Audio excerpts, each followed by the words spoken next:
We are live, and this is the 4 o'clock shadow. Haha. So, wow, nothing in the mail today. Still waiting on Oddity, Fiendish, other projects. Nothing in the mail. That's no fun. That's why I'm running a little late. I had to go check the mail, let the dog back in. Anyway, 4:08. Not too bad a timing.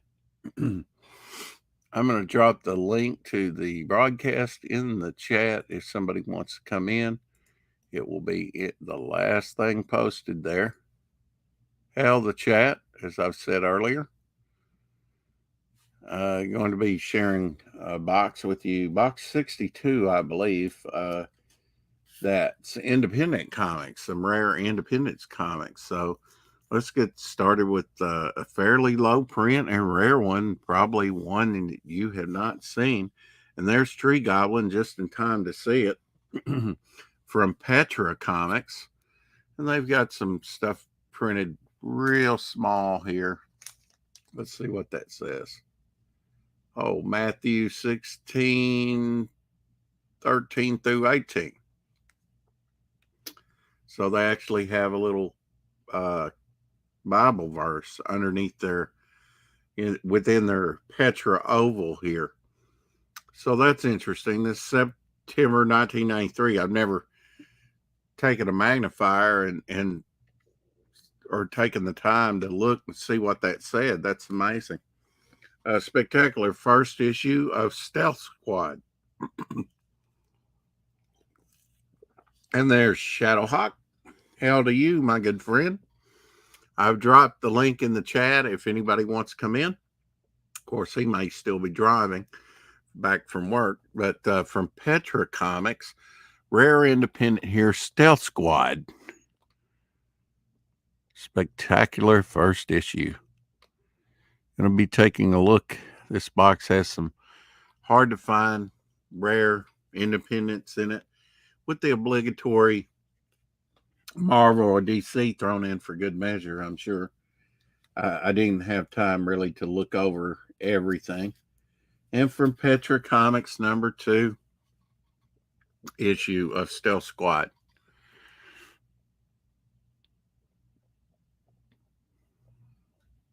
Looks like they just left that border blue on the side and didn't use it. You know, it would have been interesting if they would have said spectacular second issue here or something. But I guess, much like Cross Comics, that was on yesterday with us, Christian Comics. And that is Matthew 16, 13 through 18 up there again. But now the character here, now this was 2 of 4 apparently. They did put that in the border. So apparently Stealth Squad was only 4 issues. I don't know if I have all 4 of them, but the character did change up here. That one is like a female character with wings, I think.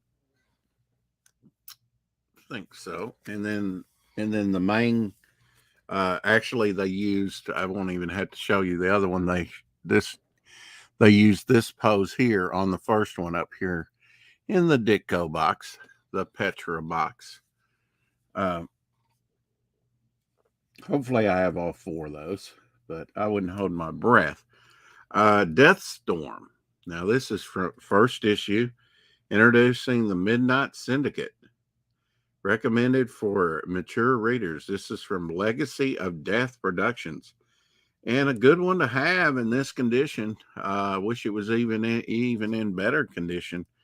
But this is, pretty high grade and pretty hard book to get in high grade. Check this out. All black borders. I mean, that's, low print, condition sensitive book.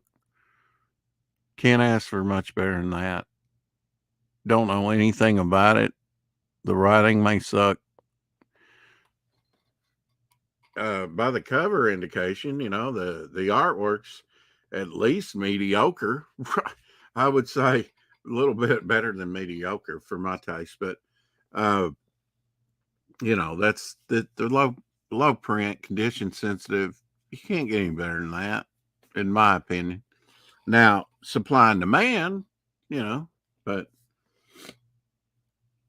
the value of the book is not always in the value of the dollar, in my estimation.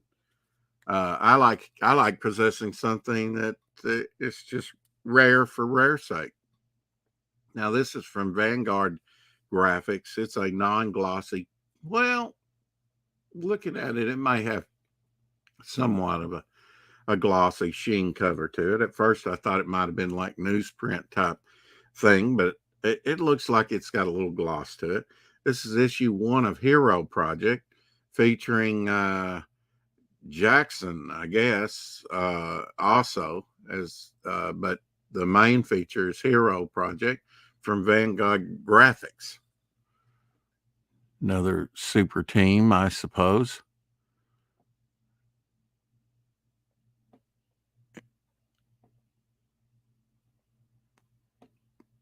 Low print, I'm sure. It'd be interesting to see some production notes on this. Hey, Carol, clean up your room, Rex. The head must be turned back. Yeah, no doubt.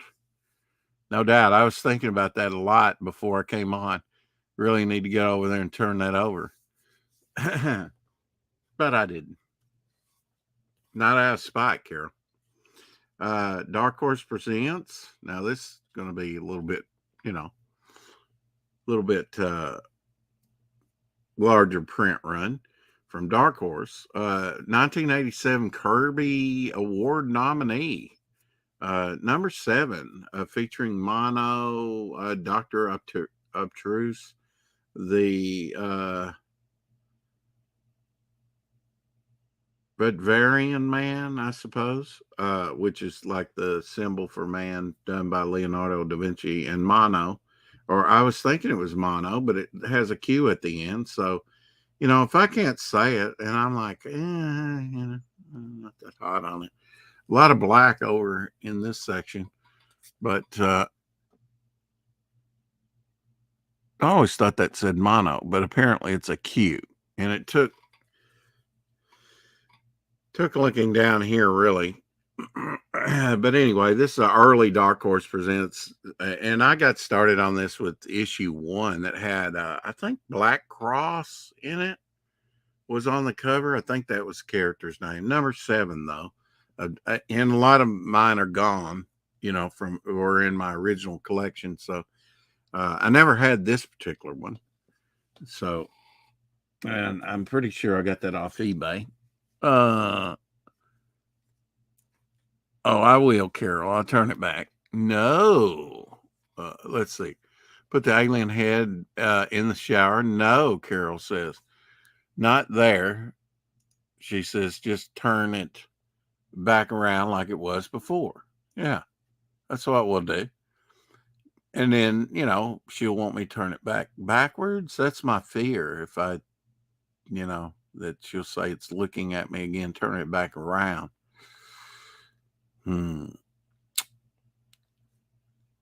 Oh, good second week at new job. Great so far. Great. That's awesome.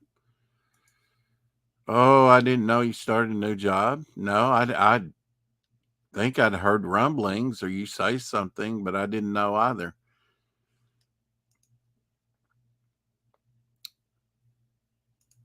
Carol says, no, just put it back as it was. Nothing more. Okay. I can do that. I've just got to get to cleaning. Here is Arrow Special Edition number 1. This was a freebie. Probably cost me a little bit something. This is a Mike Grell cover from the Arrow season CW. That was on CW. I lost interest after a few. I think I lasted maybe 3 seasons with Arrow. And it wasn't that I was watching it on CW. It was like I was buying the DVDs, but it just it lost interest real quick. I just didn't find it that entertaining. Uncanny Avengers number 1. I think John Cassidy cover.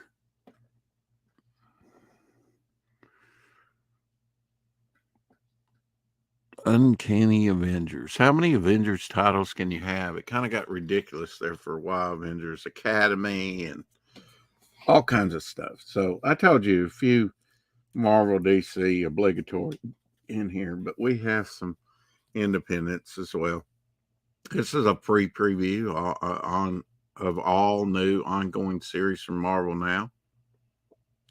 All new creative teams, it says. This is John Romita Jr. cover. Kind of like that. I know there's some people that can take him or leave him or like his early stuff, but his later style. To a certain degree, I like it all, but I mean, he's never been, like up in my, just love status at all, even on his early stuff. I'm going to drop the link again. If someone wants to come in, they can. And I'll be looking backstage for a little while here.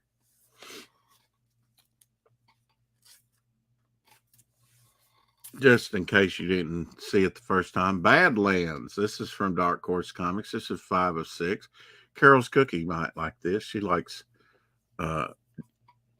dramatic covers, I'm sure.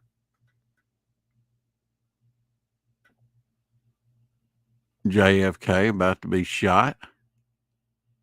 Huh.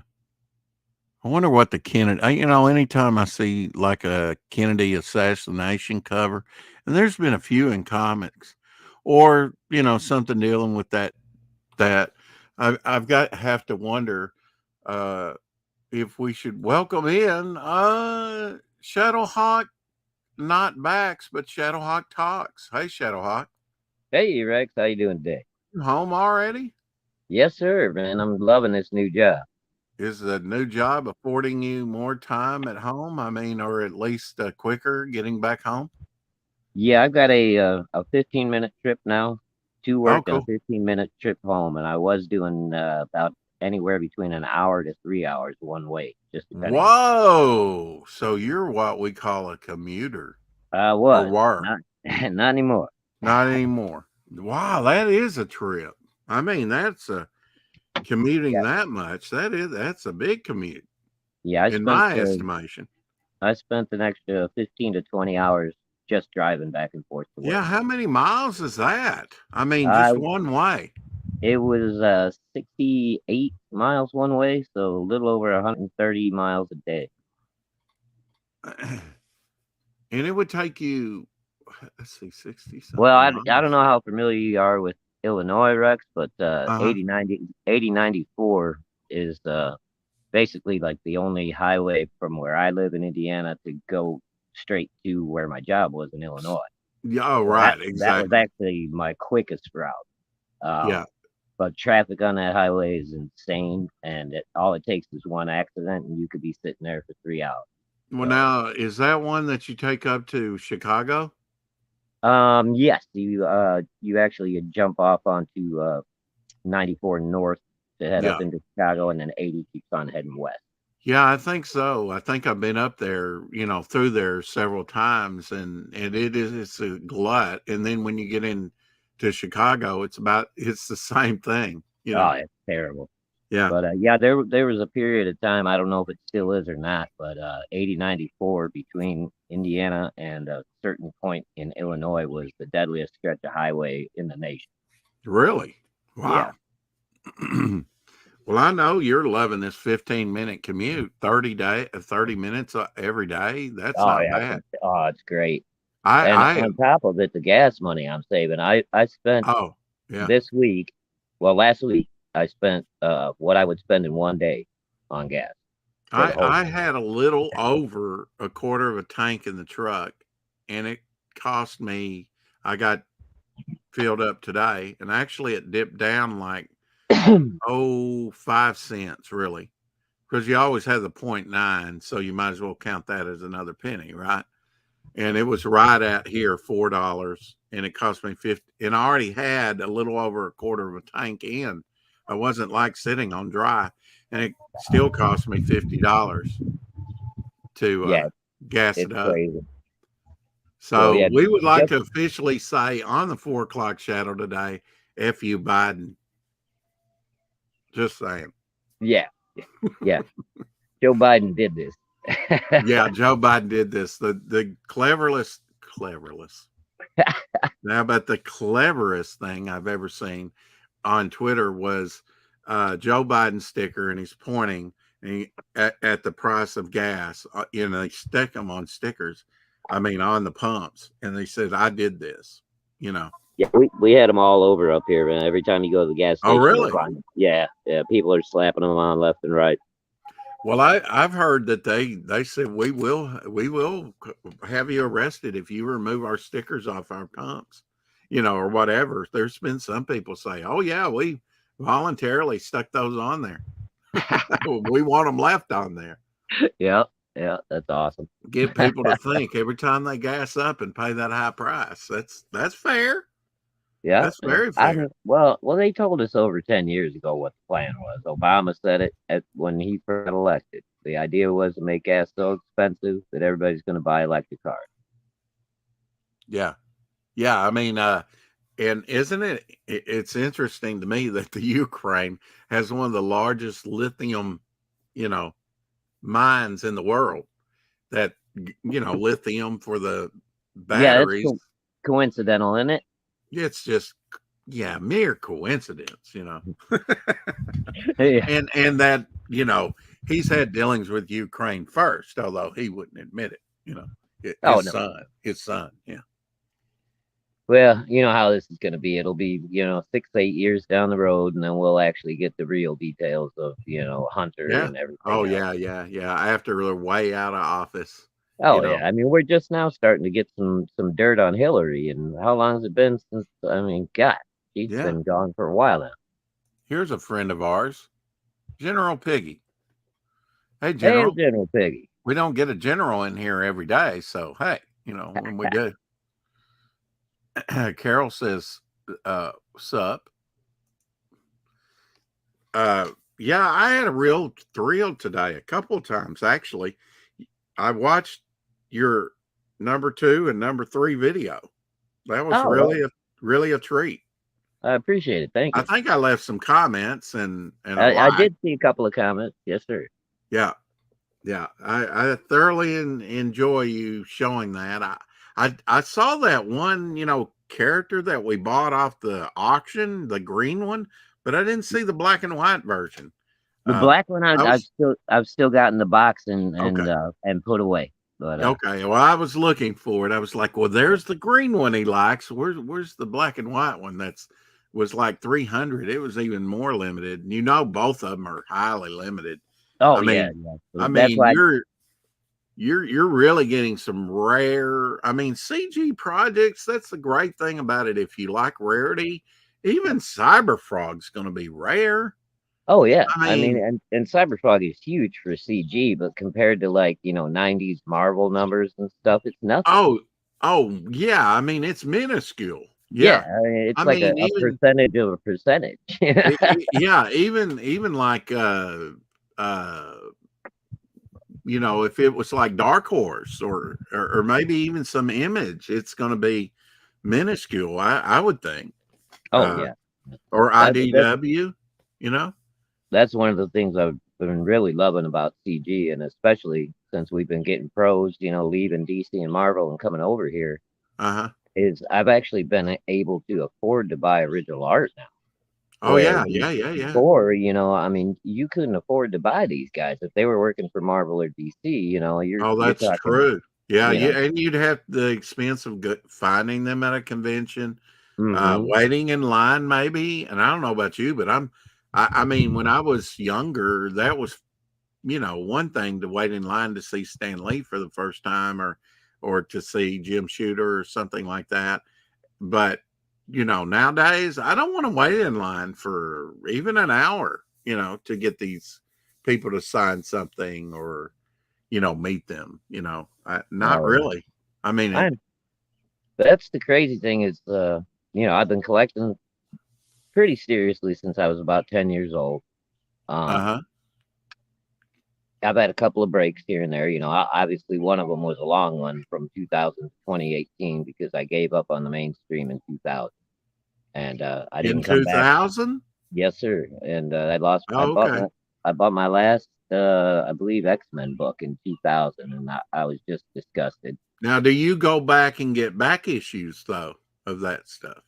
Okay. I I did up until 2000. From 77 until 2000, I was Uh-huh.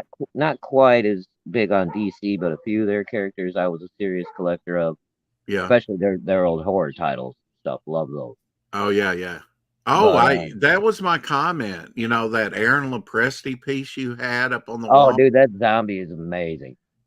Yeah, well, they had a Marvel zombie that was just called Zombie in the old magazines, and it looks like that, or Bernie Wrightson's Frankenstein. Now, if he just called it a zombie, Yeah, well, I and mean, Aaron is a huge Bernie Wrightson fan. yeah, So, well, you've probably seen his Frankenstein then, his oh yeah, Frankenstein yeah. project. I actually I had I've a actually got a plate to that. really great Frankenstein versus Doc Savage piece.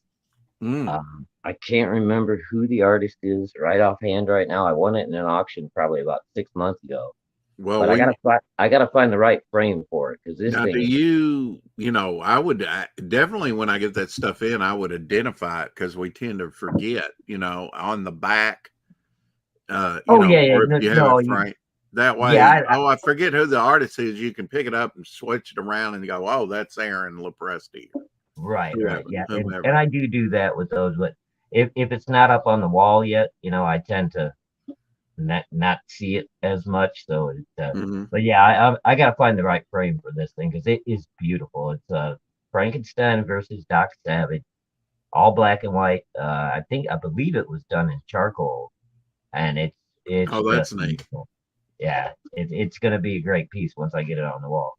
We were talking about Joe Kubert on the show offs on Pop's channel Sunday, and I don't know if you've seen that, but he had the floppy issues. I don't know if it's ever been made into a trade paperback. Probably the last project he worked on, which was Joe Kubert Presents. Joe Kubert Presents. And it was an anthology. It had Angel and the Ape, Hawkman, and other war titles. It's just a mixture, and I think, and it had like chalk or pastel type covers. And there was a few years ago, early 2000s, around 2006 probably.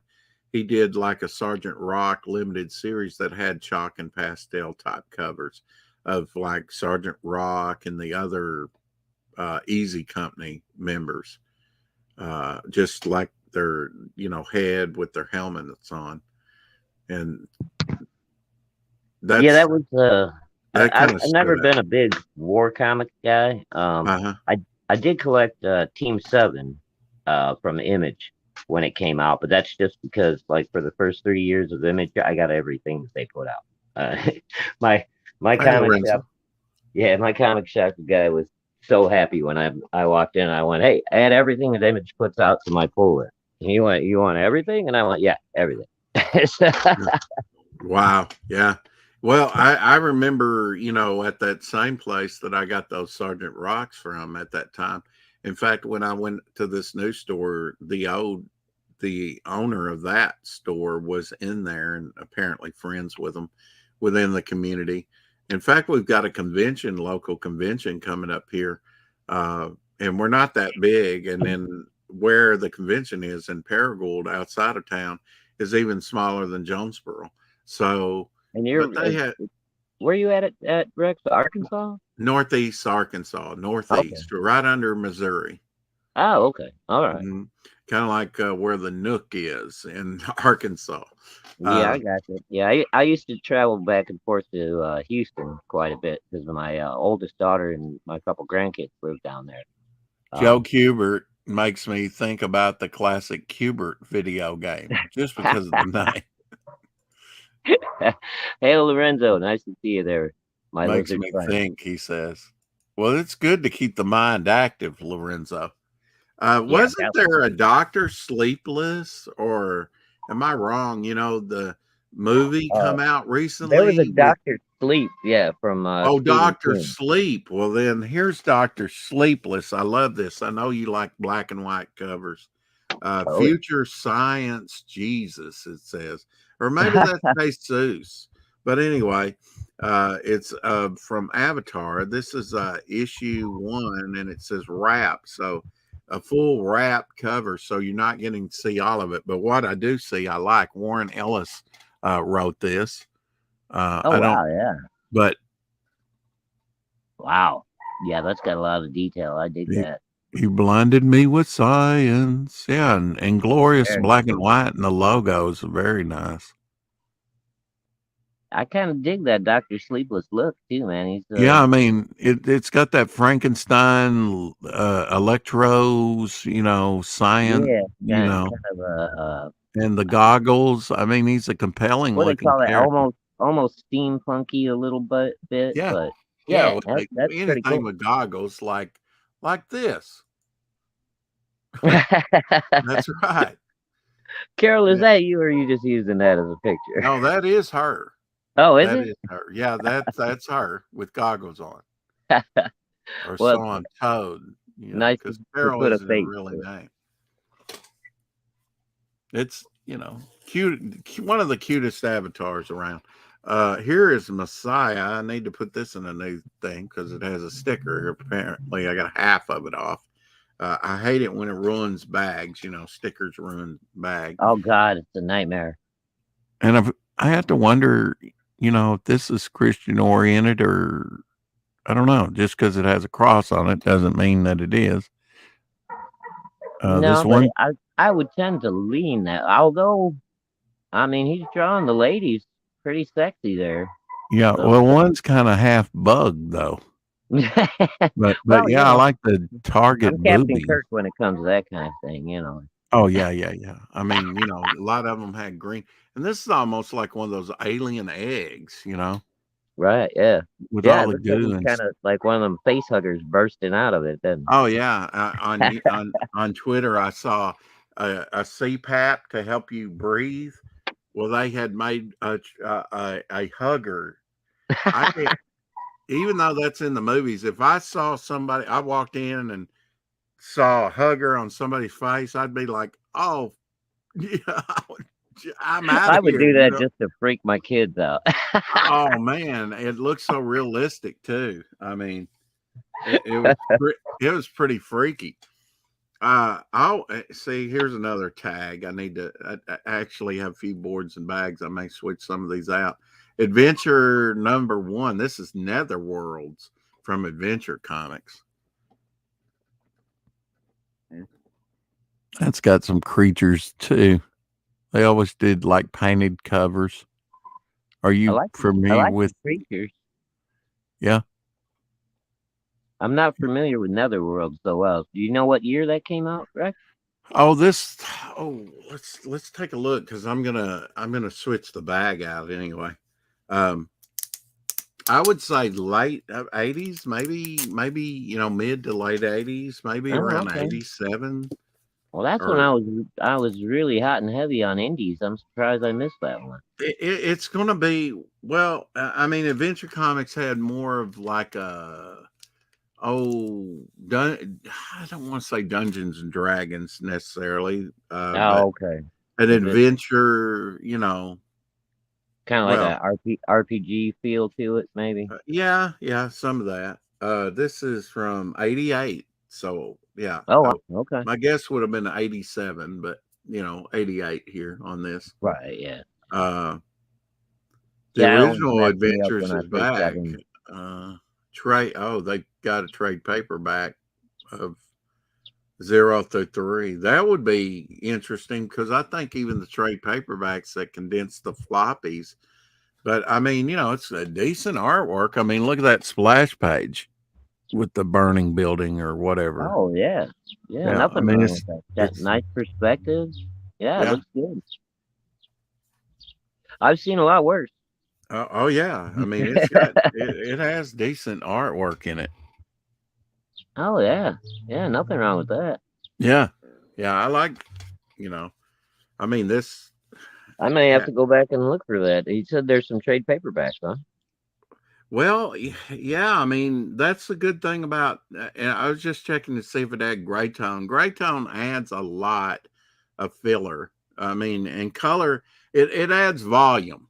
You know, I'm finding out. You know, looking at my stuff colorized, it adds volume. Of course, should have known that, but Right. it just I think it brings it to the. depends a lot on how rendery you are. You know what I mean? Yeah. Mm-hmm. Like Aaron Lepresti or a Bernie Wrightson or God, who am I thinking of? I just Stephen Platt. I mean, Mm-hmm. those Mm-hmm. guys. When you see their black and white artwork, I mean, the rendering is just so amazing that to me the color kind of messes it up. You know? Well, So I doubt you would disagree with this statement. You know, one of the best, professionals in CG is Aaron Lepresti, no oh, I doubt. love Aaron's work, I man. mean, he can really, and he's done enough conventions. It's like he does these drawings in an hour that would take me all day, probably, if it at least 8 hours, probably to, I'm you just know. when I watch Aaron draw when he goes to ink, just Hmm. the confidence that he has with his inking Yep. and how quickly he can fill in like big areas of black is just amazing to me. I mean, I just don't have that kind of confidence when I'm on the board. You know what I mean? Right. Right. Well, we have Tarks in here again, Tarks 9. Hail, Tarks9. Good to see you, buddy. So I don't know. This looks like large. I just wonder up against one of these, independence can vary. Let's see. Let's get this. This is probably going to be standard size at Dark Horse, just to compare the size. Yeah, I mean, look at this compared to the. I really need standard size for this, and that would probably be big enough. Um, look at the difference that with some of these independent books, and this was more widely distributed, I think. But look how much edge is there, Oh wow. how much smaller. Yeah. I mean, Now that it's the I've same never height. done There's a little bit that's on the top there, but I've never done CGC, Rex, so you would know more or any kind of grading, whichever company. right. Um, that'll knock you down a bit, won't it? When the No, cover. no, No? no, Oh, no, okay. no, no, no. This is just the size it was made. It's made smaller. Oh, okay. I was showing you just to see that it was made smaller. But now if it's cut odd in any way, if you know, even if that's done in the factory and everything else is okay, I'm just noticing here as I put it, think about putting it in here. Really, this is too much space, and that's the reason why it's a little bit smaller width wise and actually top wise too, but it's negligible. See how much Oh, okay. space would be in that thing. And I think this is a I think I don't think this is a golden age bag. This is probably silver age. Oh, when you um, were first showing that, Rex, I thought the cover was a little short and you could see the edges of the pages sticking out. That's why I thought it might affect the grade. oh, okay, yeah, yeah, yeah, that would affect the grade. Yeah, yeah, Oh, maybe okay. this is silver age and this is golden age, but I definitely this is a better fit for this book. But yeah, this book is actually a little bit thinner. When it comes. I mean, a perfect example is Teenage Mutant Ninja Turtles 1, 2, 3, 4. They're all different sizes. Yeah, that's crazy. Yeah, now that's a better fit. You know, There you uh, go. Yeah. you need this much room or somewhere abouts like that in case you drop it. And Yeah. if you give yourself some room and try and center it before you put it in the box, you'll be a lot better. And also a tip for people that are collecting CG books, buy Silver Age bags because the modern bags are not big enough for graphic novels. No, if you have, well, not just that, but certainly that. But if for digest maybe, but I mean, you can even if you do some searching, you can even get digest size. I don't like something too tight. If you put a book in there and it's kind of doing an arch on the back of the book, it's too tight in there. I've tried that. You don't want that. You know, uh, that warps your book over time. It's too tight in there. It needs room to breathe, for sure.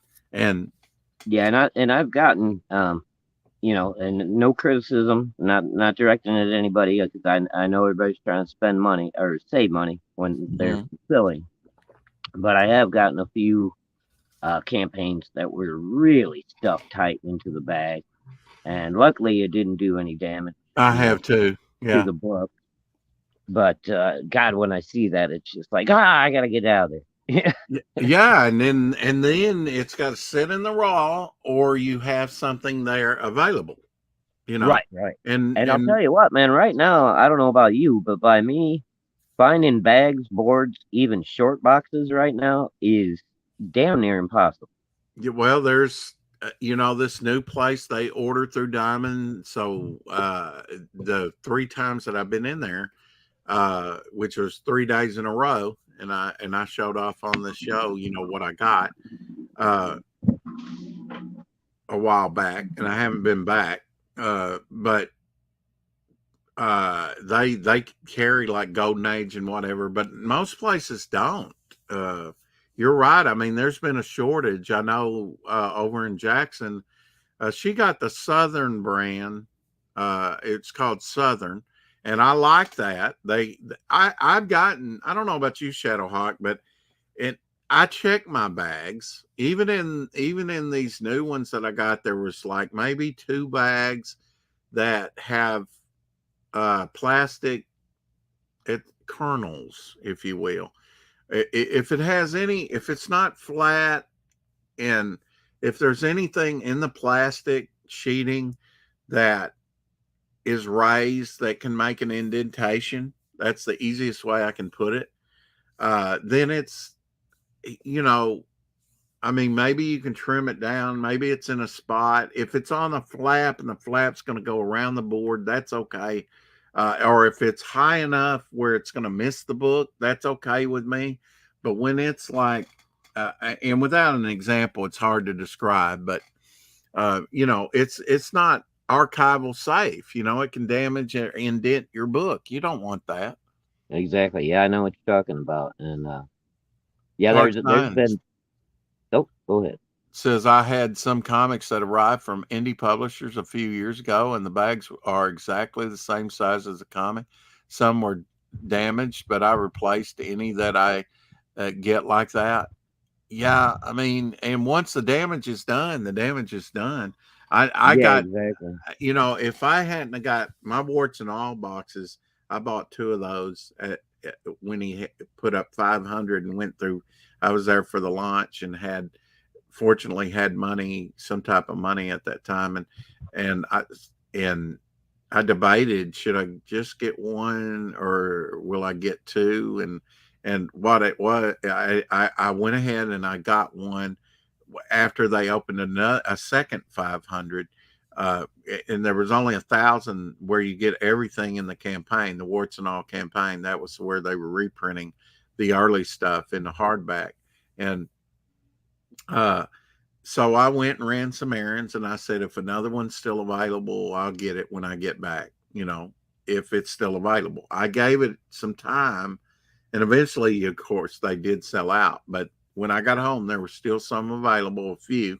So I went ahead and I got another one. Well, that was over $450 purchase right there. And then it was very disheartening when I got both boxes and they were crushed. I Oh, mean, God. now if they now, there was only a couple items that were damaged, but then again, he had like that pewter figure that the plastic got a little crushed. That was okay. I didn't say anything about that. The books would have been damaged if they hadn't have been boarded and bagged and had the space. If they were fitted real tight, they probably wouldn't have made it. There's blue Sasquatch. Hey, Hail, blue Blue Sasquatch. Sasquatch. So I mean, even on a big campaign like that, and the main problem was the box was too big, and it had heavy items in it. They were all contained in a bag, but that's going to get thrown around the box. It only had like a little sheet of bubble wrap around it. The walls of that printed box were thin. Yep. I And wonder so, if you're I mean, talking about. I even heard Billy Tucci complain about it. You know, he said, well, there wasn't, or comment on it, not really complain about it. He said, mine arrived today, and, you know, it didn't have much bubble wrap in it, but everything was okay. That's what he said. Well, mine wasn't. Both of mine were crushed somewhat. And, you know, Well, I'm gonna try to be real nice about this and not call anybody out too much. But right. did you happen to back the Jack Kirby biography campaign recently that came out? Yes It was and no. a Okay. hardcover He's book. assured me that he's going to, with my bank, I tried backing it twice and it rejected it twice because any foreign, like on Charlie's London or any of those that are overseas, Mm-hmm. uh, uh, it, yeah, unless I tell them ahead of time. And on that campaign, I told them a second time, let this go through, and it didn't let it go through. And then I had to allocate the money to something else after that.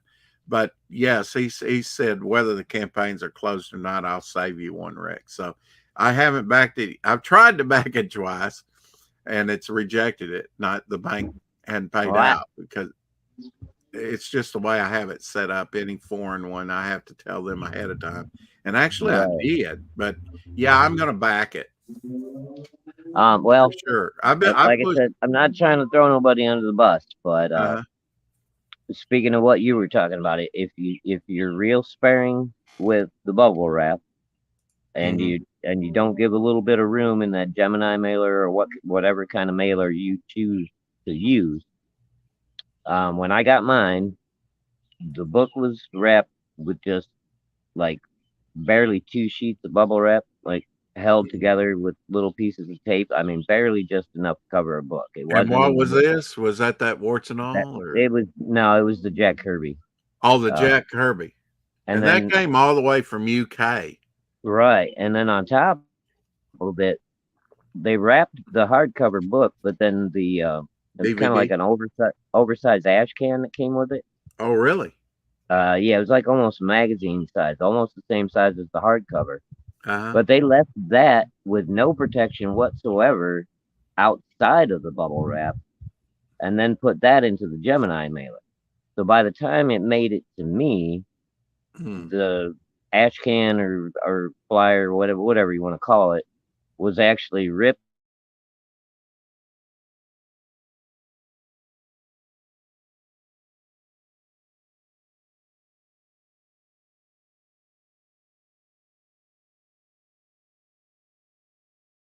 It looked like the book had been slammed up against a counter or something. There was like a quarter of an inch just indentation on it. Yeah, I would And definitely contact Glenn about that. oh yeah, I have, and I sent him pictures and everything. You know, he asked me to go ahead and send him pictures of the damage, Uh and I did. huh. Uh-huh. And unfortunately, I have back from him yet. Like that, but you know, Unfortunately, what? in the future, Glenn, use a little more bubble wrap. Yeah, definitely. And boards and bags are cheap. I don't know about over in the UK, but like you say, is a shortage at some places. For one, over there in Jackson, I know she's kind of stubborn about it. She like wants to use that and use them, and generally, if she orders something, she can have it next day. I think it comes out of Knoxville, not Nashville rather, and I think that's where they distribute that stuff from. But I know that there's been a paper shortage. I think once she was able to get some supplies that long boxes have went up, but not short boxes, which I really don't get long boxes. I get short boxes converted over, Yeah, more than I've a been few taking years your ago. advice on that one, Rex, because them long boxes get heavy, man. They're so heavy. I mean, even the short boxes, but Yeah, even the short boxes, if you fill them with CG books, mhm. like which most of them are what minimum 48 page for an average. There are some floppies and stuff like PTP puts out, what have you. But man, those little short boxes can be pretty heavy. Oh yeah, exactly. Exactly. Hey, Lorenzo, Howdy. Lorenzo, howdy. Good to see you guys. are you feeling any better? Uh, not too well, but Yeah. I heard the part about the bagging and boxing and remind me of a video my friend Manny from Good Dog Press. Not a very his channel is no longer currently active, but he had made a video about how to properly use a Gemini mailer. And Is this the link right there? yeah, and he went through Okay. and showed didn't say who the packages came from or what. Very polite, but showed here's some from what I recall. It's been a while since I watched the video, but I think he said here's some packages that I got. They didn't end up in the best of shape. Won't say who it is, and then here's the right way to pack packages, because he had Yeah. ordered a ton of books and he had his own comic book campaign, and I think he might have learned partially through how Well, things had gone bad before you with know, other. yeah, I think it's a matter of experience, and then if you're trying something new like the warts and all campaign where you contain it all in a bag, actually that was a good thing to protect but you're dealing with heavy objects in a really, someone said too large of a box. Now it clicked with me. Yeah, it's too large of a box. I mean, you Yeah, I almost think needed to suspend it, in peanuts or I hate to use newspaper because that ink does come off. yeah, And sure it's does. very messy. Uh, you could do it like something like that. He could have put in a smaller box and then put that in the printed box and suspend it, with wrap something all around it. And that's the way I got some Mighty Mascot stuff from Glenn Gleason. Does And Ethan pack the stuff? I mean, himself, or does he have a fulfillment company do that? he's doing it all himself. He Oh has wow! Because I know before. and after that, or around that Wait, time, he was saying, sorry, but Tarch9 said he's spending $60 for a short box? well, let's see. I've been buying BCW storage comic boxes, short ones. Prices went up. Think about $60 Canadian. But that's probably for a bundle, not each. Oh, okay. Jeez Yeah, Louise. surely. Yeah, he's Holy not mackerel. spending 60 Canadian, which would be more than $60 here, I think, right? Just like, aren't they based Uh, on the pound I, or? I, I think Canada, yeah, has a little bit higher of an exchange rate than we do right now. He said he watched Luke's video. So that's cool. Luke's video. Okay, that freaked me out because I mean, even now, I think when I priced a short box that they didn't have in stock just last week, it was Yeah. only about $8. So Well, yeah, and at this, I like to go to Jackson because she's kind of behind on her prices. She doesn't upgrade. I mean, as long as the cost doesn't come out for her, she doesn't pass it on. And that may change, but I was getting short boxes for $6. oh man, One that's a one deal. time I went in there and I said, "Give me all you've got," and I got 19 of them. You know, uh, if I'd told her the day before, she could have ordered more. And not been out too. You know, uh, so she's Sure. real accommodating like that. But yeah, BCW. I've mentioned this a couple times recently and shown the difference. or at least it's about an inch and a half more on the short boxes. So if you want That's what she said. a larger short box, get BCW, because it will. The short box I'm showing today, and I measured it before I came on today. It's got about that BCW box over there that I showed yesterday has about an inch to an inch and a half more than the one I'm showing today, which is a shorter short box. So all short boxes are not created Not equal by created any equal. means. No. No. Yeah, actually, I ordered one of the custom, the black Alterna short boxes. I think about a year ago or so from Pete when he was doing the special Alterna box. It's a And black Alterna box. Okay, I know mhm, what you're talking yeah, about. Yeah. and I think those are probably BCW too because they're a little bit bigger than your average short box. You Mm. can fit probably bagged and boarded. I don't know, maybe 15 more issues in there, Well, something like that.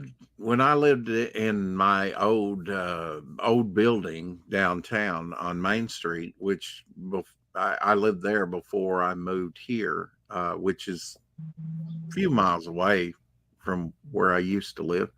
And man, I hated trying to move not only my collection but what I was selling. I mean, choo, you know, Oh, um, it's amazing how much stuff was moved and how quickly, we had to actually ask for maybe another month to get it all out.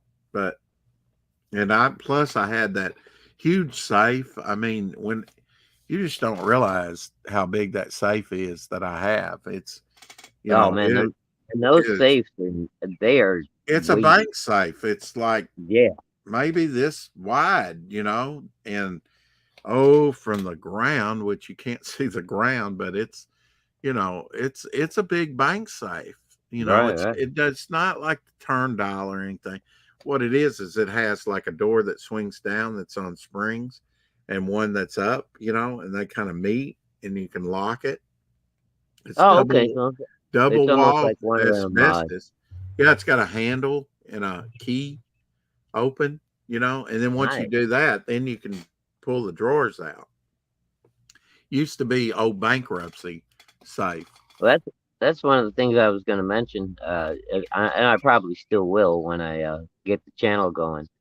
But I used to be in computers back in the late '80s, early '90s when they Hmm. still had the big magnetic tapes that you had to change out on the IBM machine. Oh, I used to do that too when Yeah, I had yeah. the So you remember the storage issue one. boxes, the fireproof boxes for the tape? Um, oh, Well, not I don't fireproof, know but if I ever saw the fire boxes. resistant. Yeah. Yeah, Um. but I've seen But stuff like that. Yeah, yeah, but they're before. like nice, like shipping crates with a foam interior to them. Divided up Uh-huh. into three little compartments.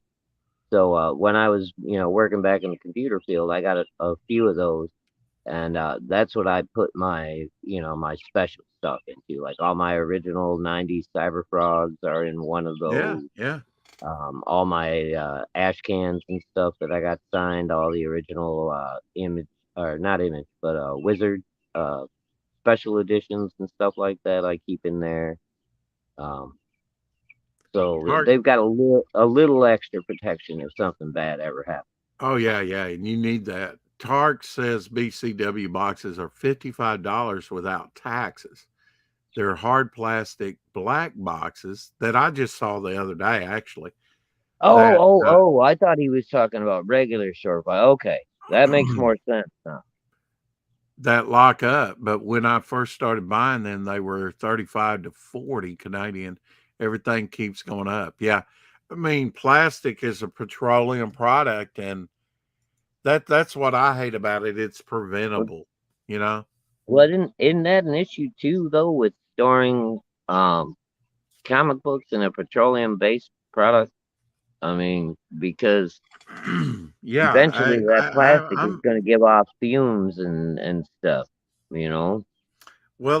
That is true. Uh, I suppose even paper products do to a certain degree, But Right. Well, I mean, I'm worried now from talking to you the other night because, with some of the the stuff poly that I've, bags, yeah, some of the stuff that I've had have been, in their poly bags since I bought it. And I'm right? And wondering I've now got if, some if from it's the early '80s degraded like my, that.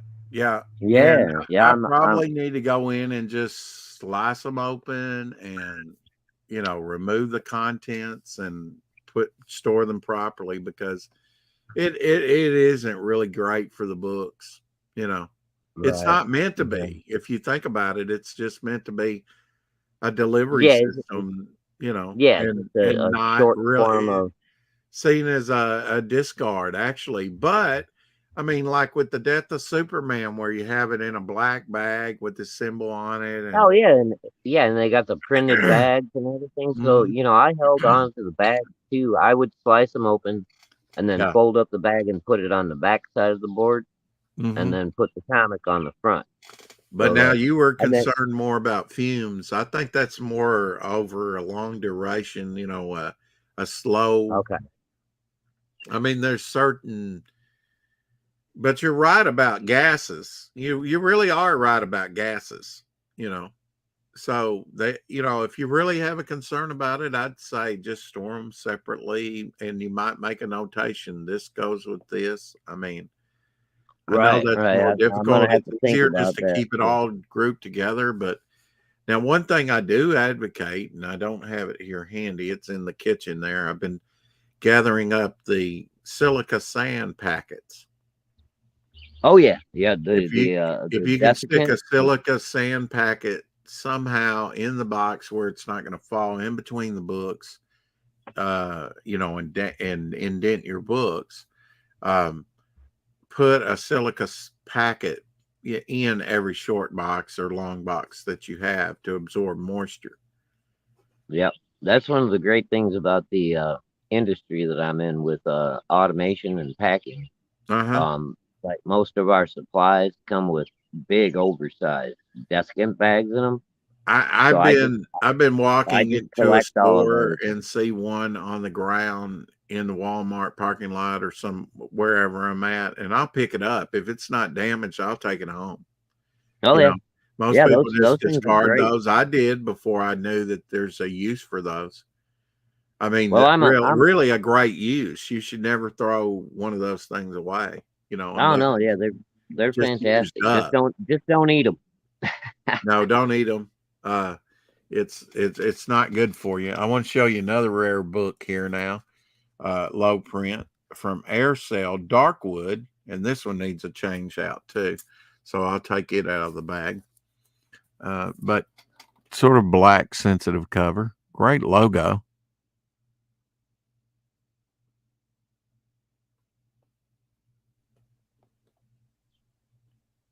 What do you That's think pretty about cool. I like that. that? Yeah. I'm going to say 1980s. All right. Most of that Aircell stuff. Of course, we know Del Keown's first artwork was at Aircell, which is probably their great claim to fame. Yeah, they're still riding on that one, I think. Well, yeah, they're long gone, so they're not riding on anything. Let's see. Oh, this is actually in color. Most of their stuff was not. Look, it's one thing to have it on the cover, but look at that black inside. And you start Whoa. fingering that. I'm telling you, I hate some books because it's all black pages. I really do. This is from Rick, you might want to watch 1987. your terminology there, buddy. Yeah, true. But yeah, it's color insides, Oh, okay, yeah. and the color's pretty nice. And And the art doesn't look too bad. I mean, it's and here's it ain't Dale Dale Keown's. Keown, but it don't look bad. There's the title that Dale Keown's first work was in, Samurai. Very nice. I think his first work was in Samurai 13. So now I have to find a bag for this one. That's appropriate because I think that first bag that I tried was a Golden Age. That was the great thing about this new comic book shop. They do order through Diamond. But you know what I mean when I say nodule or nuggets, Yeah, little those plastic little pieces, and so you kind of they have to they hold got it a up to the term light. they got a term for them in the toy industry. Uh, Mm-hmm. dang it, PTP would be able to tell us right away. They're I can't think of it right now. But yeah, there's a little term for those extra little kind of little nuggets of plastic and stuff that you get on Uh-huh. like a figure or a bag or board. I'm just Oh shoot, I gotta move inside. It's starting to rain. Oh, yeah, it rained. Now it's sunny, but I mean it's rained for like the better part of 2 days here. Yeah, it's Uh raining Oh, here. I'm probably getting the storm that just left you then, right? Probably. Uh I measured this against that comic we looked at from Adventure Comics, that Netherworlds, and it's just slightly a little wider than it, just very slight, a couple millimeters. So uh air sail's going to be a little diminutive too compared to what we call comic. When you get different printers, it's going to be that way. Here is this. Looks like it may be a Del Keown cover, early Del Keown cover, but I don't know that we will ever know. But I guess I could look it up on eBay real quick. It's got me curious too if this is early Del Keown cover. I bet it is. I don't see his signature anywhere, but let me see. What am I looking for? eBay. Okay. Right. Do a little search here. Shadow Walker, #1.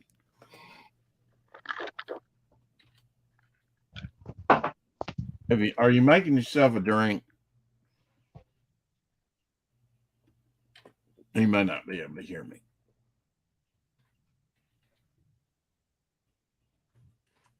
Oh shoot. What? Hold on.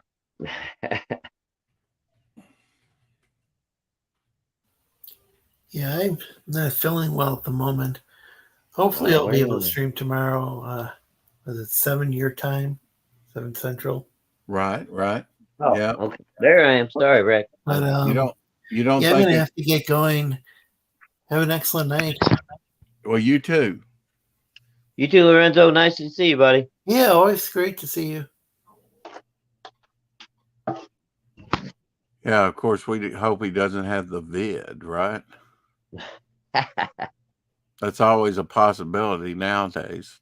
So Shadow Walker #1's 1988.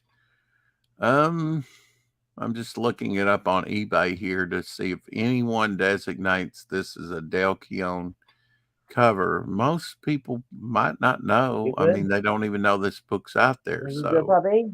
First time. I didn't see anyone designated as a Del Keown cover. Of course, I didn't click on any of these either, But to me, this looks maybe not. I'm not sure. But here's Shadow Walker #1.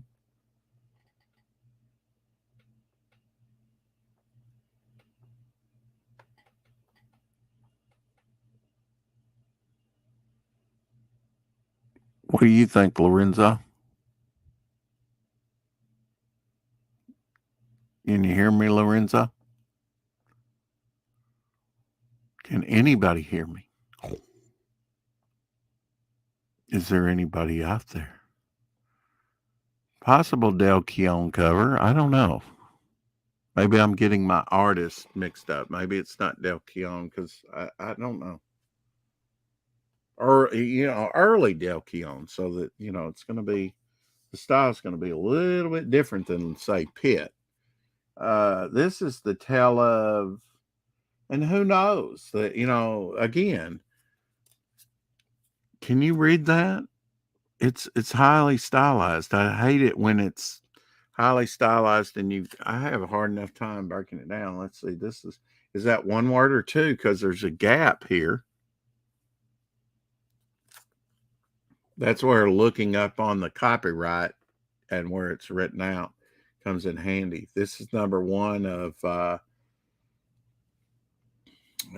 nothing wrong with this, but I'll open it up and replace the tape. Tape seems to have come off pretty easy. That one was already split. See what it says the title is, because I have no idea what this highly stylized. Get rid of this tape. Sorry to hear Lorenzo is feeling so badly. It's nice of him to come on, though, and share with us. 1988, this is the tale of Maya Rom. Okay. Myarom. Maya Rom. And this is a black and white. You can see printed inside, and then talk about detail.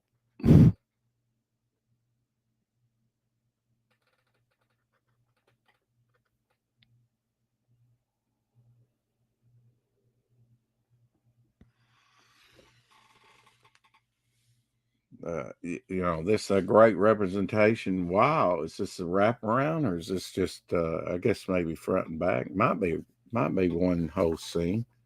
Yeah, it's one whole scene, I guess.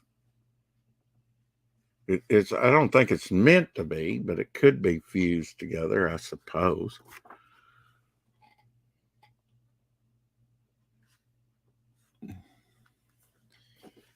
It's easier just to show the back.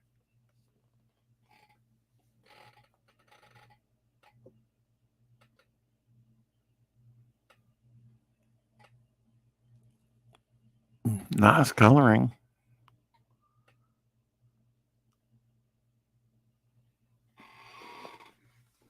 Why is the sword just floating there out of her hand?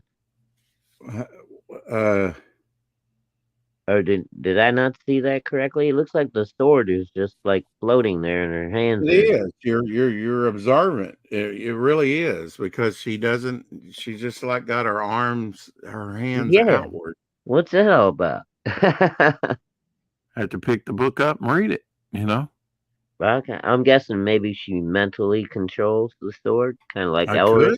Yeah, that would be, That'd be why cool. not? Yeah. All right. I'm down with that.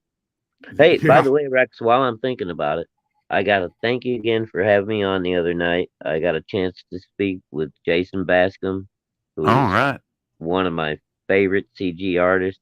Oh, I know. You've got a whole wall of his stuff. No, yes, I do. I love Nothing wrong with that. And he's actually, I don't think this is spoiling anything. He's actually agreed to do a Salamandroid commission for me. So that's great, because I can't get him to do me a trading card right now.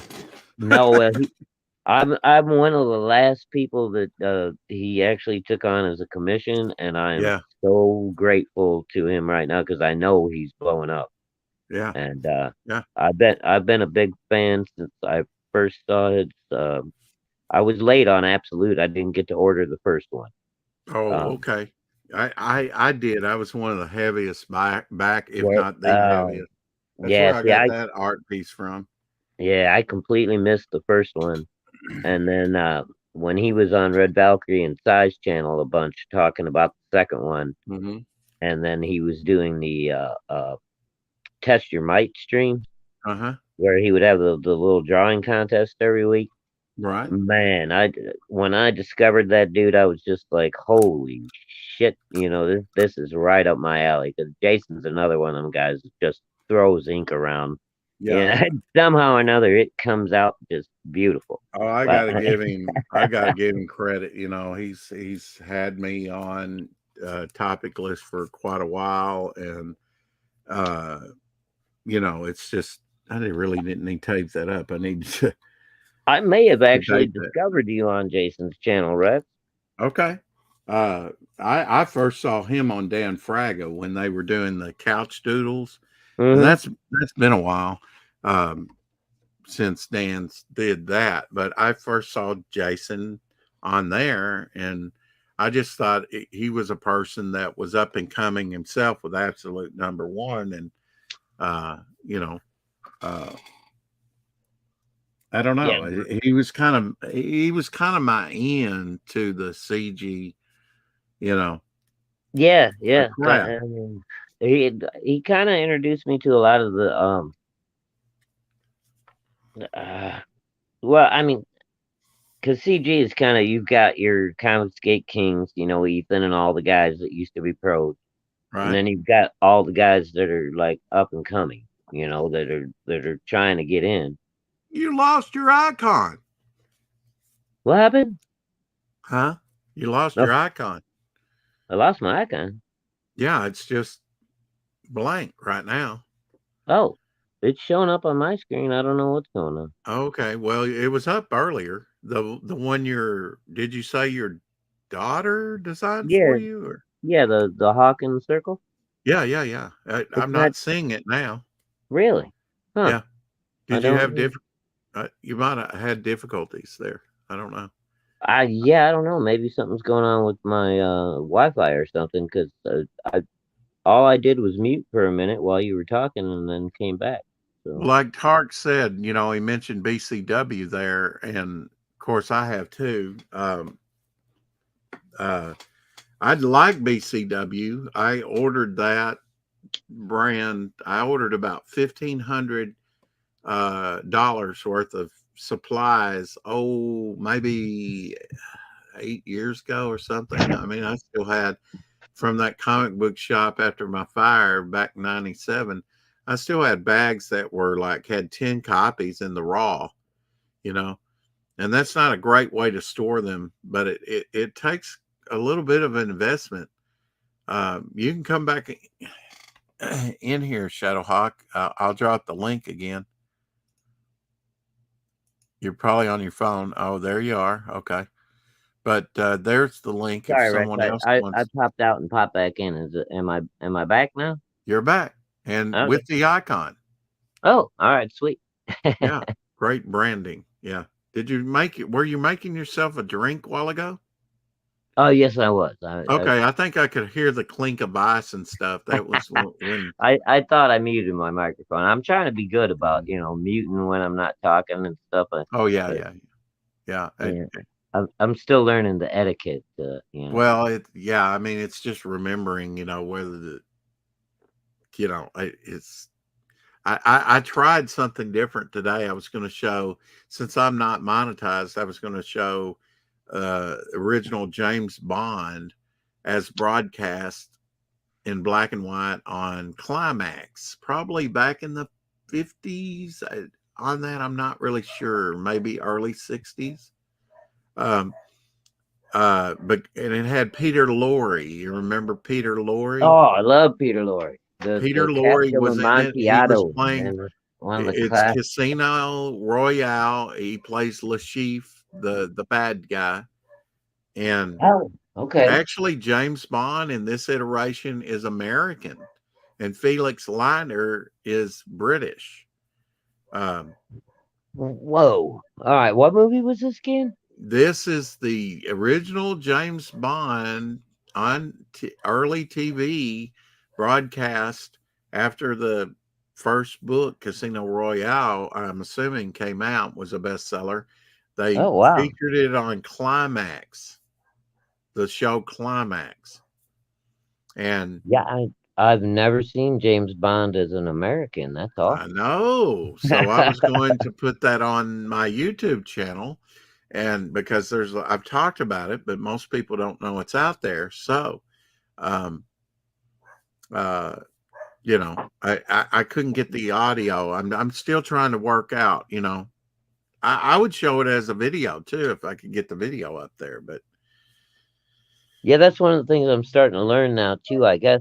Until I get enough subscribers and all that good stuff, I've got pretty much free reign to play whatever I want to because I'm not monetized, I right? think so too. And music too, right? And you might get a copyright notification, but I don't know about a strike. I mean, you Right, yeah. wouldn't want to strike yourself down before you got started, you know. No, I don't want to do nothing too crazy, but Yeah, I don't either. from But there's a from lot of what I things I under would like to share like that I find interesting, that I think I love early television, and so much of it was scrapped, thrown away, no longer exists.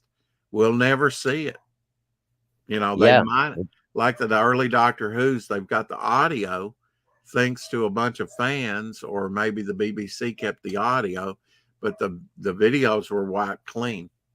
yeah, that's crazy. And it's gone. That early television's just gone. A lot of it was broadcast live, and they didn't never recorded it, I guess.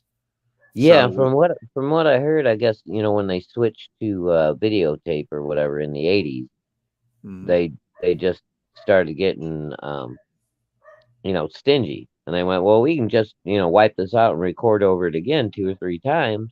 yeah. So there's like tons of stuff that's just gone. Nobody thought that stuff would be valuable. It was the same thing with original artwork and production artwork for Hmm. comics. They just didn't they looked at it as something disposable, kind of like Exactly. that. Tree Goblin says storage was too much, whatever that means. I don't know. Storage, storage of comics, boards and bags, it's quite of an investment, Oh yeah. I think that's why my collection's unique, that I have some of the stuff well, this is a great segue, why do you want that? Why do you want that? A lot of people put these in the dollar bins, why do you want that? Why do you want Hall of Heroes Cyber Frog? It'll never be worth anything. Dude, I've got Cyberfrog or Salamandroid #0 from Hall of Heroes. And I saw one go for like $1,200 on eBay the other day. Oh, really? Wow. Now, Yeah. I'm not seeing prices that high, but was it graded? No, it was a raw copy. A raw copy of what? The first appearance of Salamandroid? Salamandroid #0 from Hall of Heroes. Okay, I have one of those, and it's That graded. that used to be my avatar. I don't know if you remember when I first started that I had the Salamandroid Oh, head, that's right. and it was the Salamandroid from #0 HOH, and then Have you seen my copy? no, I haven't. Oh, you haven't. No. Well, I don't know about the camera Let's here, let's but see if if your you will copy looks. see right up there by the duck, Yours is slabbed. Mine's still raw. it is slabbed, but I bought it slabbed. Hmm. Let me get my finger right. Right there. That is Salamandroid graded. All right, I don't know if I'm just too old or if it's your camera, Rex, but I can, it's a blob. Oh, you couldn't see it. It was a blob. Okay. Yeah, Well, but but I'll take your word for it, sir. now I've got my camera out of whack. So Sorry about that. that's fine. That's my choice. And it's on a clip. So But yeah, it's maybe yeah. that's what it I've was. been a Salamandroid fan since Ethan first started. When Cyberfrog started, and the first time Salamandroid appeared, I was just like, I just love this big goofy freaking lizard. Even when it was Hall of Heroes. Oh yeah, even when it was Hall of Heroes, I've So gone Hall of Heroes. where'd you pick that independent stuff up at? Well, like I told you back in the day, I used to have a really good LCS. My local comic shop was great. Uh-huh. My guy there, John, was he was studying to be a teacher at Purdue University, and the only job he'd ever had while he was going to school for 8 years was at this comic shop. So he knew everything, all the insides, the outsides of how the comic shop worked, how to get promo items, all that good stuff. So once I hooked up with him and I started, I had probably when I started off my pull list was like maybe $150 a month. Mm-hmm. Then Image Comics came out, and my pull list went up to about $450 a month. Yeah, a lot more And titles. yeah, and he would pull like promo items. I've got a Chromium Wildcats poster, Oh wow. and you've probably seen the print that came in the book. It was an 11 by 17 folded. Uh-huh. This one is 18 and a half by almost 24, And it's and stiff. it came rolled. Yeah, It's it a was. chromium Yeah, it was. plastic like heavy Yep, duty. yep, and Wow. that'll be showing up in one of my videos here soon. That's Um, cool. Yeah, I want to see and that. I have never seen anybody else that has one of those. I know they Yeah, I were imagine they're fairly rare. How did you you. have to get that? Just buy it off the Well, stand? my guy John, because he was like the manager of the comic store. Or is that a promo? Is It that a was a promo? promo for it was Oh, for okay. a comic book store. So he was, and then he would give me first bid on them because I was such a good customer. Yeah, yeah, So yeah. like when he got rare stuff in, he was like, "Dude, this is only going out to maybe 150 comic book stores or Almost something." like a deal, retailer incentive type thing. Right, exactly.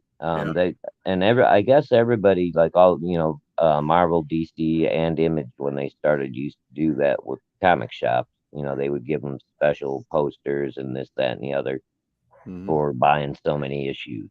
You know. Oh, that was the one thing I loved about having a comic book shop, was the promos, the posters that you get. And Oh yeah, some of that stuff was so cool.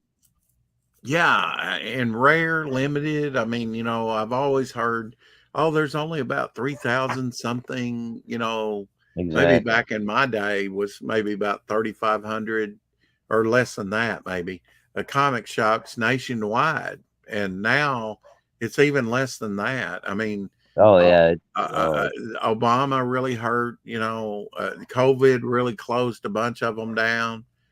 And my Biden's hurting local, a bunch of them. Most new comic shops close within the first 2 years. yeah, and Statistically, they say. that's the worst thing for me is the comic shop when I stopped completely. Well, actually, I moved in '94 down to Texas again. Mm, So that was when my relationship with this local comic shop kind of ended because I was in Texas. right. Um, so I got a new LCS while I was there. The guy was pretty cool for a little Uh, while, and then he got a little sketchy. And then uh, it was right around late '99, 2000, and I was getting sick of all the 16 title crossovers, yeah, and you got to buy freaking 15 books that you don't even collect just to get a little piece of the story that turns out to not even matter. yeah. So that's when I just gave up on collecting. I was If going you can't put it in all in one book, even I've seen some real thick at like Barnes and Noble that'll give you the whole arc, the whole story, complete with crossovers. But if you uh, can't really put it all in one book, and it's got to be a freaking omnibus, that's too many titles.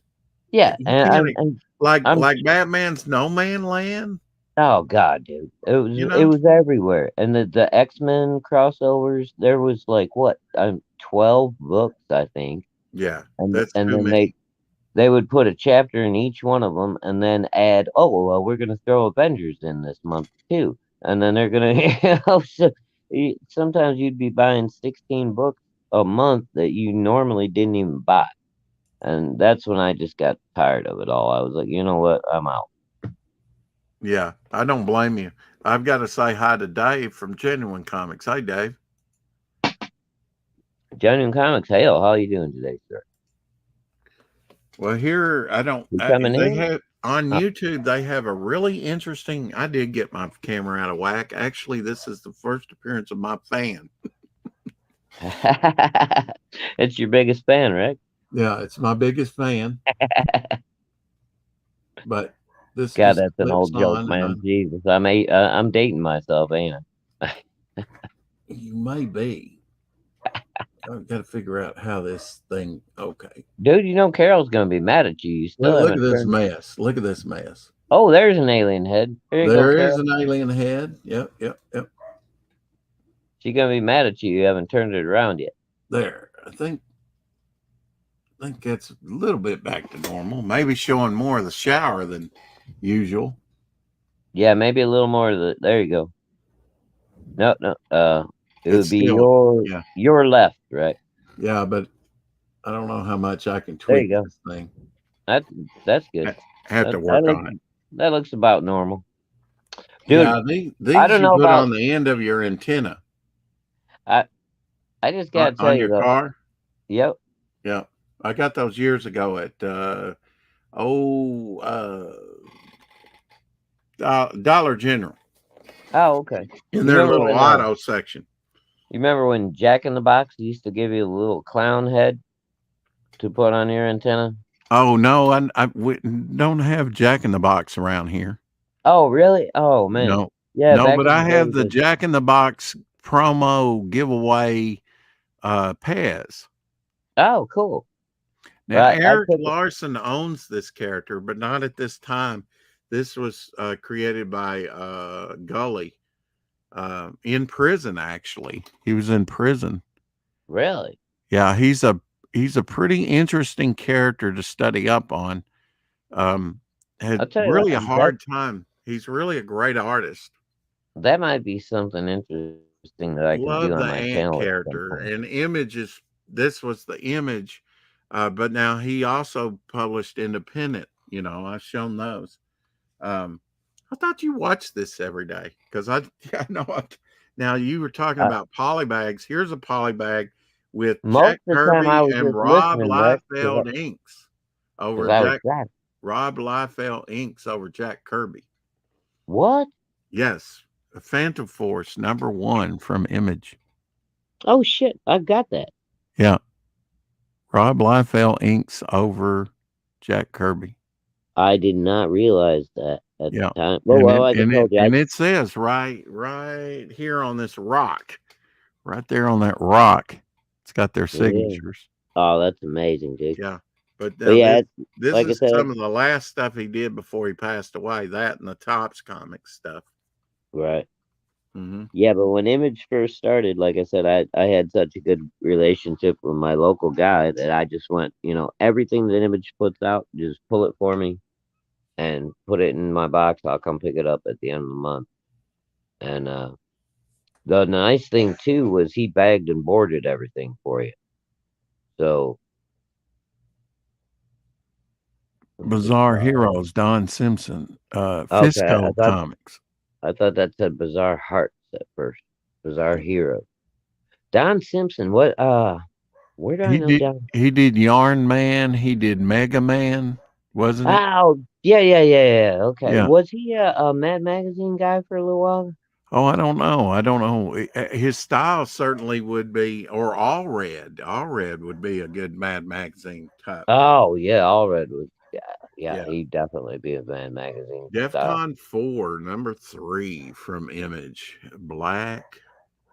Oh, Borders up top and yeah. Now you're right in my zone, right? 'Cause I got all these. Like, oh, you did?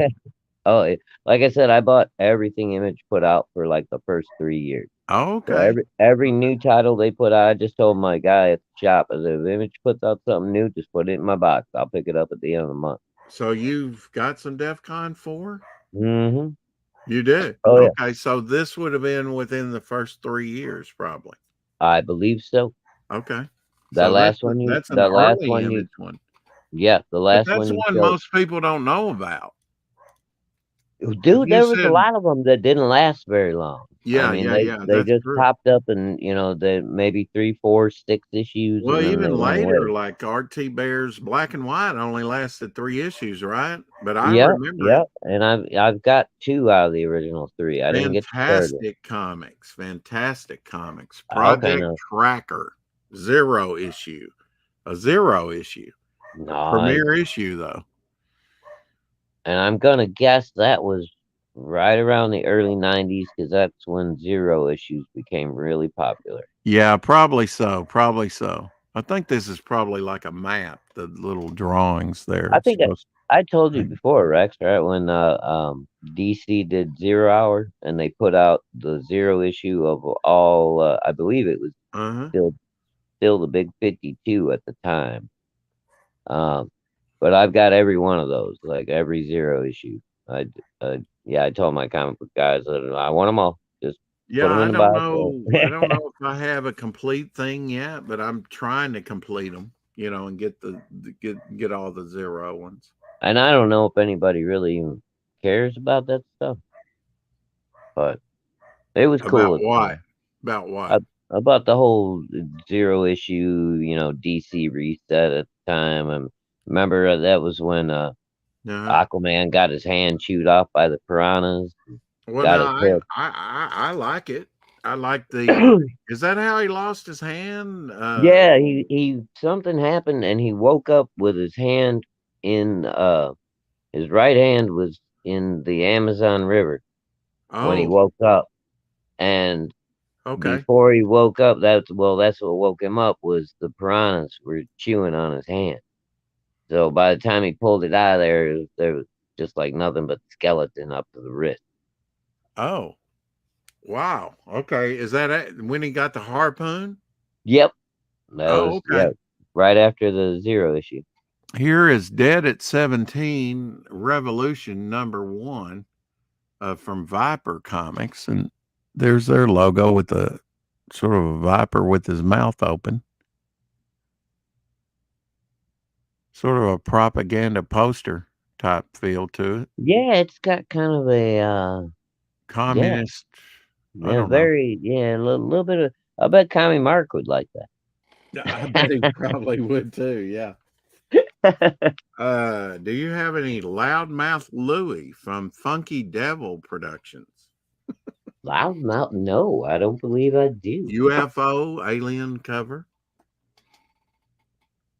Loudmouth Louie. What was the company Loudmouth again? Louie from Funky Devil. Yeah, you know what? I think that's another one I managed to miss back then. And Yeah. I'm telling you, dude, I really got into the indies like right around 1989, 90 when Dark Horse started like Mhm. really coming on. And then when the Image movement happened, I was just like, all right, I cut off everything. I dropped DC completely. All I kept was my X titles from Marvel, Mhm. and then everything else was just Image and Independent. This That is from Fantagraphic Books. Catalog of legendary creatures from Bigfoot to the woolly trout. I like the look of that. Who's the artist? The Natural Enquirer. Uh-huh. By Professor Von Crabman. That's cool. I Uh, like the art. That's very cool cartoony stuff. I dig it. well, let me see. My goodness, he says, it appears that I have stumbled upon the trail of the elusive Sasquatch. He's like, ooh, gonna. I don't know. I have to look in here. Get you another drink while I, or finish off that one while Actually, I'm making one as we speak. there we go. A libation. I've just completed, I think, most of the Bond movies. I like a good Bond movie. Shaken, not stirred. Yeah, people discover I'm a simple man. I like my comics. I like my original art, and I like my bourbon.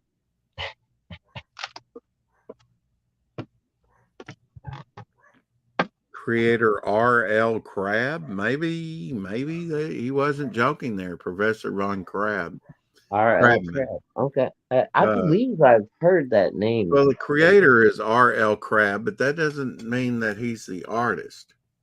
Right, right, exactly. He might just be the writer or what have you. Mm-hmm. The Legend Um, of Bigfoot. Wow. I just I don't know something about that. It's nice cartoony art. I dig that. It's The kind dingbat. The cactus cat. So fur-bearing bass. Gollywogs. of fur Yeah. bearing bass. The What? jack. So what is a jackalope or hoop snakes? Yeah, so this is like cryptidnals. Oh, okay. Yeah, so they're like Yeah, covering like all the mythical beastie. yeah, Or yeah, yeah. This got what do you quite a call few thing on jackalope. shoot, they call him something new now. What is it? The Crap. jackalope friend of Bigfoot? Question mark. The Uh jackalope hunter. Urban Legends, that's what it is. The Rocky Mountain steam shark. Okay, I haven't heard of that one. The milking trout. So this rare fish is said to inhabit lakes and streams in northern Wisconsin. Their primary source of nourishment comes from the milk of dairy cows that spend their summer lazing in the cooling water. So what do they do in wintertime? You know, do They they? starve, man. I guess lizard man stalks south. Oh, wait, Wait. shit. Oh, Lorenzo left. We got Lizard Man going on. Oh, yeah. He did. And Agent Um, Zero, are you going through YouTube, Shadowhawk? Does he yeah, have a dude, rent? no, I can't see the chat Oh, at you're all. on I, the I'm on okay. my phone. That's all right. So, I think I have it hey, up. Agent Zero. How you doing, buddy? Dude, is that a like Colossus steel skinned werewolf as your avatar? That's Oh, freaking that is awesome. cool. Yeah. I like Agent Zero's avatar. No, he does not have a wrench. So there's your wrench, Agent Zero. I like your Wow, avatar as well. that's badass, dude. Nice. The rope right, is it Splinter Cat? Wow. Woolly Trout, the whirling Wimpus. Uh, We got quite Chupacabra interesting. in there. Huh? Has it got the Chupacabra in there, or is that too No, I early didn't for that? see a chupacabra, but I like don't think that started till like the mid '80s or so, man. we have a pink elephant. Well, I've had those for years, but Yeah, well, yeah. Oh wow, I featured this comic on here. Neil and Buzz, or in Time and Space. Okay, so that's an ad for that comic that I've featured before. Let me get off of YouTube here where I've featured that on here before. Shows you some of the artwork that's in it on the back ad. cool. That's an interesting one. But Yeah, yeah, I'll show you a that little looks bit all right. more of this on the insides. It is an interesting book from Fantagraphics. It came out. Let's see when did it come out? Came out in 1989, April 1989. Okay. About the author. Back in the 70s, an aspiring young cartoonist by the name of R.L. Crabb was searching for a new character. He wanted some kind of animal, but not the same old cats, dogs, and bunnies that were the staple of funny animal fare. One day he received a postcard from an old friend living in Montana and discovered a little known creature called the jackalope. It's got a picture of him riding a jackalope here, which looks more like a freaking kangaroo. It's so big. Yeah. There Oh, was a show. I guess that's the postcard that he received. Yeah. You remember there So, was a TV show that used to do jackalope segments, and it had a little stuffed rabbit with deer antlers on it, right. and it had somebody talking, in like a chipmunk voice. Mhm. But I've never heard of fur-bearing bass. No, I've never heard of that one. And there's a gollywog. Looks more like a salamandroid. Okay, Something. here's another one I've never heard of. What's that? Gollywog? No. Couple of jobs ago, my supervisor when I was working for the county park Mm-hmm. was a big fisherman. He's the only guy I've ever heard of that ate regular lake bass. I mean, everybody eats sea bass. Uh-huh. Nobody eats largemouth, smallmouth bass. They're just I've never heard of it I before. have. Really? Oh yeah, I've caught large and small mouth bass And you've before. eaten them? Yes, and I've eaten them. Yeah, They're all right. yeah, they're okay. Yeah, Oh, okay. yeah, Cause I mean, up here, people just catch them for sport, man. They don't.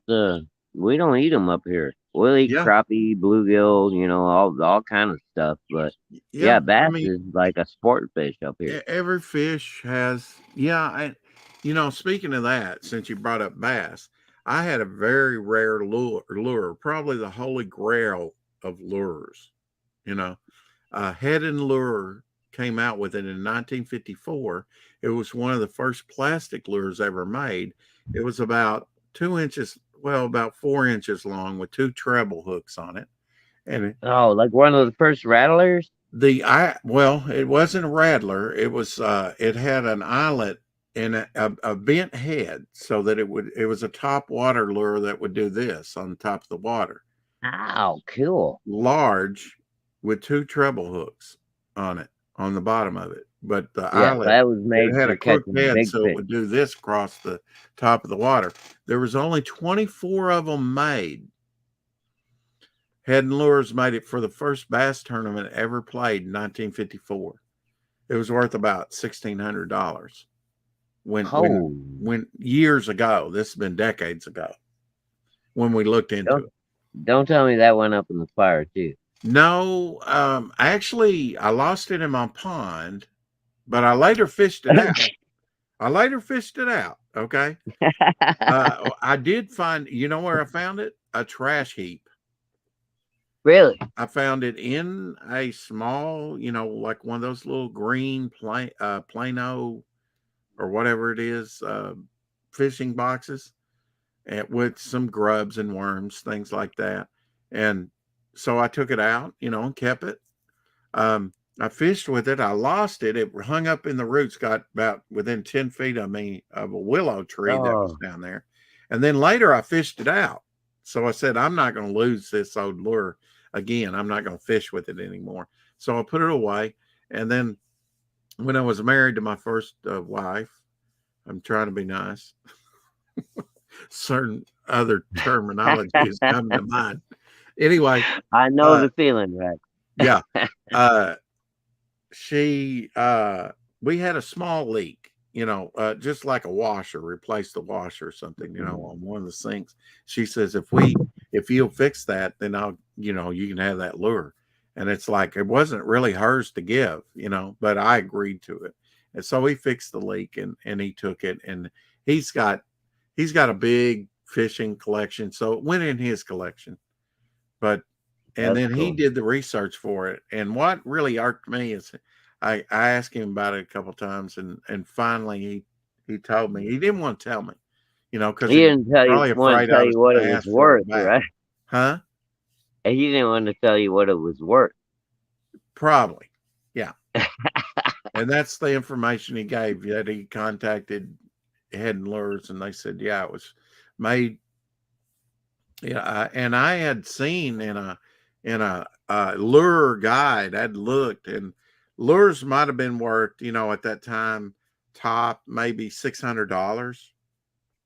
This one was, they said, estimated to be, I mean, there was only 24 of them made. It's probably the last one that existed in any kind of Wow, shape, and it was in excellent shape that's incredible, dude. for the first bass tournament. So that's a piece of fishing history there. One of the first plastic lures made ever.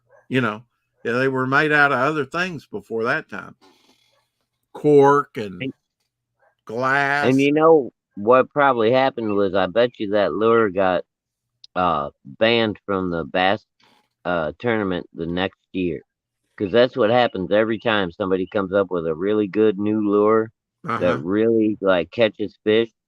They'll use it that first year in the bass tournament, and then the next year it'll be like, nope, we banned those because those are too good. It's Now, who did the Max? It was Keith. Keith. Oh, Jesus. No, it wasn't Uh, Keith Jesus. no, Sam Keith. Sam Keith. Sam Keith. Right. You just had the name switched around. Oh shit! Here we Oh, go. look. Cloudy Von Yeah, it's Risey's cat. He's actually been wrenched. If you see Risey, tell him I pooped and he's Risey's cat scared. looks like Hitler. I don't know. He does. Well, I wonder this. I bet you this is a little known Sam Keith. He just signed it Keith. He just signed it Keith. But now, when I look at this figure, I think Sam Keith. So I Is the wonder if this signature is. all scratchy looking? Well, it just says Keith, but the figure Right, here, yeah, the figure does but I look mean, scratchy. But now yeah. this is another Fantagraphic book, and it is The Wandering Stars. Oh no. There's some other smoking lizard. Love the Oh, spaceship. Lorenzo, I wish you were here, buddy. But look at this figure. Does that looks like Sam Keith to me? That does look like Sam Keith art. And you can see right under the wing. Right there. Yep, under the says wing. Keith. And that's how he signed a lot of his early stuff. Okay, so this is early Sam Keith. I'm guessing, yeah. But now the Wow, lizard dude. and all the other doesn't look like a Sam Keith, does it? But now the figure does. The figure does. Everything else looks way smooth. Yeah, it does. But I think Sam was one of them guys. He's kind of like Dale. He can do like the crazy rendering, just like the offbeat looking characters. This is an underrated book, I would say. I would say yes, it is, and I don't have that one. I'm jealous.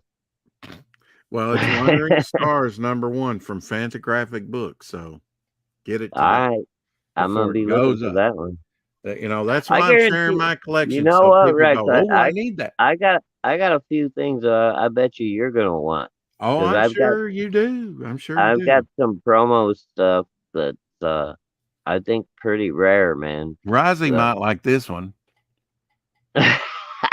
Moron Moose #3 funnies. Moron Moose funnies from Fantagraphic Books. See, that's the thing about Fantagraphic. You never knew what they were gonna do. Yeah, looks like Jay Ward. Cartoons, Rocky and Bullwinkle. Yeah. I mean, Fantagraphics have come out with some nice books on comics, have they not? Oh yeah, dude. I've got a few. I don't have a lot of Fantagraphics, but the ones that I did get, they were very nicely produced. I mean, the coloring, the artwork, everything was good. Okay, so I need to reboard this. I've got 1 and 2 here on the back. That's why it's feeling so thick. This is 1 and 2 of 10, and I've got to wonder on some of these, did they ever complete the run? Because if they weren't selling right, they may not ever make 10 of them. Yeah, that's a whole nother thing. And okay, Rex, maybe you can educate me on that. Okay. What is considered a complete run of a comic book? Is it 1 through 12? You make a full year? Or no, I would say a complete run's what if it says like a one. Well, I know, like limited 1 of 4 in a mini series, and that's a right. run. Yeah, no, but I mean like with like a regular ongoing title. Like what is considered a run? Like I've got ROM 1 through 60. Okay. And as far as I know, that's as far as ROM went. It was 5 years and it was done. Right. The last issue was issue number 60. I've got the complete run. Yeah. You got as far as I know. You know what I mean? Right. But that would be the run. So would you count a mini series as a run? Like if it's only a 1 through 4 or 1 through 6? Oh, so what you're saying is if ROM ran 60 issues, but they also had annuals, or they had Right, like but another mini but series. but uninterrupted production. You know what I mean? Where it's not like To me, it's well, you've got like Avengers Volume 1, and then you've got Volume 2. They decided at some oh, point to, right. Well, now you know no, what I you mean? could have a complete run of one and not the other. Okay, Okay. that's what I was wondering is Yeah. because I mean, if there was like an X-Men Series 1 and an X-Men Series 2, and you had all of Series 1, I would consider that a whole run of Series 1. okay, Um, you can't, yeah, I mean, X-Men's probably got 15 different series. And if you, sure, I mean, you got to have all of those to have a, nah, you know. Now, if I had ROM 1 through 60, then I would consider that a complete run. If you had the annuals, I think you would yeah, have to include the and annuals. I've got Or all the annuals. yeah, but now not necessarily something out like say ROM Death Star. Okay, let's just say that was a Right, title, if it was just a a one mini shot series, crossover or or a something. maxi series, or something. Then if you had all of what was in that mini series, say 1 through 5 or 1 through 6 Right, or whatever, but that would be then like I would, yeah. an additional, just a bonus perk. Now here's You the know, difference. that's not like part of the original run. Here's how much space you get on, depending on what brand you use. Right here, of this is a golden age, and this is silver age. Now the thing about even bronze age books, have you ever noticed, if you have any old bronze age books, the early 70s bronze age books were wider, and they won't always fit in a silver age board and bag. Have you noticed that? Yes, I have, You and had to get a golden then age bag. yeah, or magazine size bag. Yeah, But but see, that's that's the overkill. You really don't want that much space on, because actually that's detrimental to your book. It right. can be. It can be. If you Well, have too much space and have too much movement in the bag, you can damage your book. yes, exactly. Well, Just like we were talking about packaging. what I've done to mitigate that over the years, Rex, is if I go with an oversized bag and board, Mhm. I tape the excess with Scotch tape as well, so that This it keeps that this is comic why right when pulling in the out middle of the bag and comics, board. I'm sorry, go ahead. Well, Go no, ahead. anyway, I tape the excess on the side with a little bit of Scotch tape, Mhm. so that it'll keep that comic right in the middle of the bag and board. And then, of course, I alternate everything in my long boxes, short boxes, what have you. Yeah, you should alternate. Yeah. Yeah, you have to, Yeah. and And as a God dang it, precaution, people, I if always put some extra older boards and bags, or I'm at the sorry, end, older boards on the ends of the box. yep, I use old Wizard magazine on the ends of my That's good. comic book Something box. real thick. Yeah. Yep, something Yeah. nice and thick. At Yeah. least a half an inch, maybe 3/4. hmm Now, when pulling some book out, you don't know what's on back. Well, look what's on back of that, all black. Now Oh I could man, pull this up like this. I could pull that up like that and finger it all around, and yeah, you and would then be able to you tell when damage it I'm with done. It would not look pristine like that. You don't yep, want to you touch damage that it black. without even knowing. So you Just take pulling your it out of the board and bag. bag and slide it out onto that board to support it. And if you Oh, have ideally, if you have more than one board and bag, I and would say a get very the, cheap investment if you go on to like some coin collecting streams or anything. uh-huh. Order some of those little white gloves Oh, I that they have some use. white gloves. Yeah. You know what I'm talking about, Rex, I right? have some. I, Yep. I you're They're che- you're saying some things, and I'm like, does he ever watch my show? Because I have covered all this. Dude, I'm telling you, most of the time that I was watching your show, I wasn't Oh, watching your show. I was listening because I was okay. in the car driving. Oh, okay. I would But have died if I was watching, Rex. look at the back there. Look at the back. Yeah, exactly. All That's the black. kind of thing that you don't even think about. You're just pulling it out, Right. and your oils from your fingers are getting all over it. Yeah. Yeah, And even the title, even if I grab from the front, the title's in black, yeah, So yeah. yeah, I mean, it's a book like this you want. I mean, low grade. I mean, not low grade, high grade, but um, Well, that's also which one of the reasons that, but low print. That's what I was trying to say. Low print. right. But also, Rex, one of the reasons I appreciate your channel is you're one of the few people that mention the black or white, that it's very touch sensitive.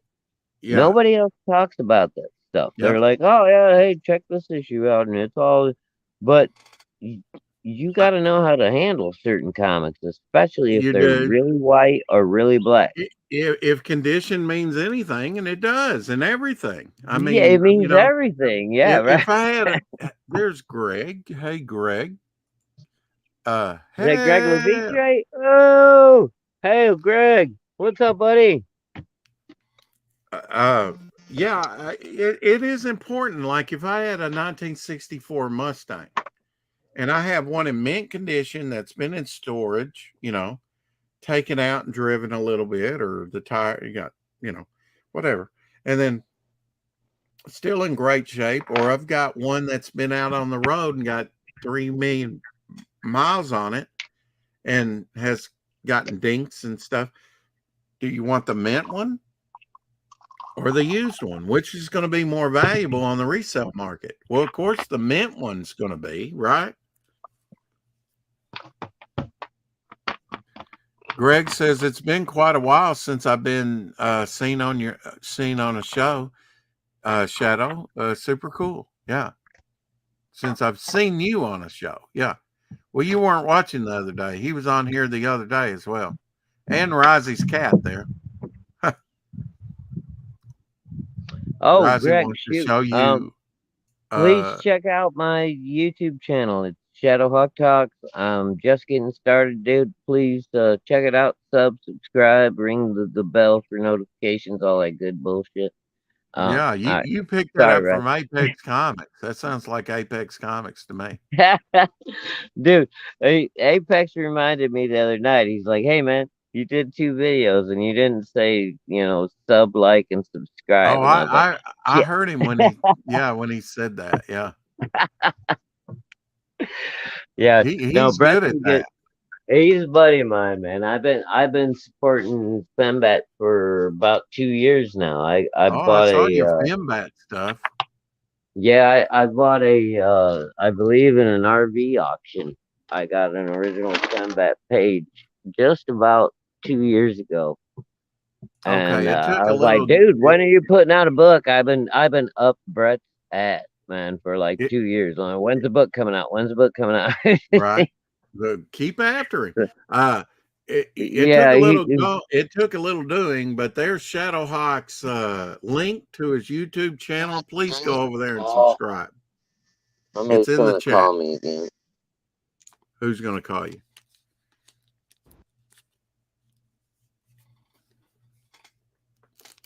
I'm going to take out number 2 here and put in a new boarding bag as well. But while I have it open, I want to see who published this. This is Desolate, number 2, 1997, by Follis Brothers Publications. So Follis Brothers Publications do this. FB Publications, it says on the front. This one does have, a pretty big bend there that at the bottom that breakage of color. And I need to fix that corner while I have it out too. Did you get a call, Shadowhawk? Shadowhawk. Yeah, my phone was interfering with my streaming. So we're done with that now. Okay. Yeah, this actually has a corner that is. And hail everyone in the chat. I can't see anybody, so hail. Yeah, Greg was the last one to come in, so I think we've said hi to everybody. But okay. Got to flap this back over. Woo! Low print book and not bad shape, but could be better. But yeah, this is actually, black and white from 97. This Desolate. But looks like a very interesting read. I just have to wonder with books like this, did they come out with the 10 issues that they wanted to come out with? Or, because sometimes, they don't sell well enough to actually complete what they had planned. So yeah, I think that's one of the reasons why they started doing like 4-part and 6-part miniseries, just to kind of test the water. Well, mini series, and then they call Teenage Mutant Ninja Turtles. They did like micro series, like 2 issues. What they called a micro series, but they also have a maxi series, kind of like Camelot 3000.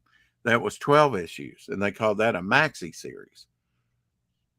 Well, I'm waiting on the maxi. But that's cool. But that was all in one title, though, right? So there's FB Publications, right? Desolate, 1 of 10. I don't know if 10 came out. It'd be interesting to do a search. And then here's issue 2, which I'm glad I took that out because I need to flip this back over. But I love independent stuff like this. That's just probably. That's cool. Yeah. Great logo. You can read it. Just a nice layout. He's got that crazy fat helmet on his head. The only thing that I would say is I don't like this FB. I had to look in to see exactly what that was. I can't tell that that's an F and a B because Publications is over it. Oh, yeah. I got you. Yeah, that should have been maybe moved over a little bit. It has a Star Wars Stormtrooper look to it, doesn't it? A little bit, yeah. A little bit more like a Spaceball. Yeah, or Spaceballs. Yeah, I mean, now this throws you off. This kind of top French like hat, but he's at least he's dressed in black like the guys on the Death Star were with the helmets. Yeah. But now, they have that vibe of being stormtroopers. Yeah, it's I kind of dig it. That's kind of neat. Yeah, I like that. I like the logo too. It's all hand done. I prefer hand done logos. Here's Omega 1, and this is from Big City Comics, and that YouTube. I prefer hand done lettering, but it has the ant. Hard to find anymore. Oh. Omega 1. And there's Ant again, right here. Female character by, I can't remember if his name's Mike or Mark Gully, but he created that character when he was in prison. And Potato Mummy, #1 from Zoo Arsonist Press. Okay. Oh, I don't think I told you that story yet, did I, Rex? I think the internet broke up. But my mom was actually a prison guard. Oh, really? Yeah. And she used to bring home all kinds of art from these guys. And I'll tell you what, man. some of these guys that were in jail for 18 plus months or whatever, they could draw. I mean, they could draw, man. That's what I thought. Maxi Pad series. Yeah. Shadowhawk, how Greg. can we talk or chat? Do you have Facebook? Instagram, Greg. Instagram. He's on hit me up Instagram. on. I'm on Twitter now too, but I hate it and I don't know how to use it, and I'm only there because people can send me DMs. And So here's his YouTube channel. no, well, thank you, Rick. Right there, or it's in the chat. You can click on it in the chat. You rock, Rex. Thank you, sir. Yeah. Drop that link, bro, and I'm on it. I forgot I do have a wrench in here, don't I? Well, no. Yeah, shit. right. Yeah, you could have dropped it, but I can't do it right went, now because oh, I okay. can't do it right now because Well, that's why I dropped it for you. Yeah. Yeah. As I can't he- even see the chat right now. Which Greg says, I'm an just on my Instagram phone. newbie. I'll try and figure it out. Yeah, it's fairly easy, Greg. Instagram's fairly easy. Here's Figments, and I like Greg is he seems like me and him will get along real well, man. I like Greg a lot. Here's Dorking cover from 1986, Figments. I did like this title when it came out. There's the characters on the pieces of paper. You had like a werewolf. Well, you see him up there, but you also see him depicted on the paper.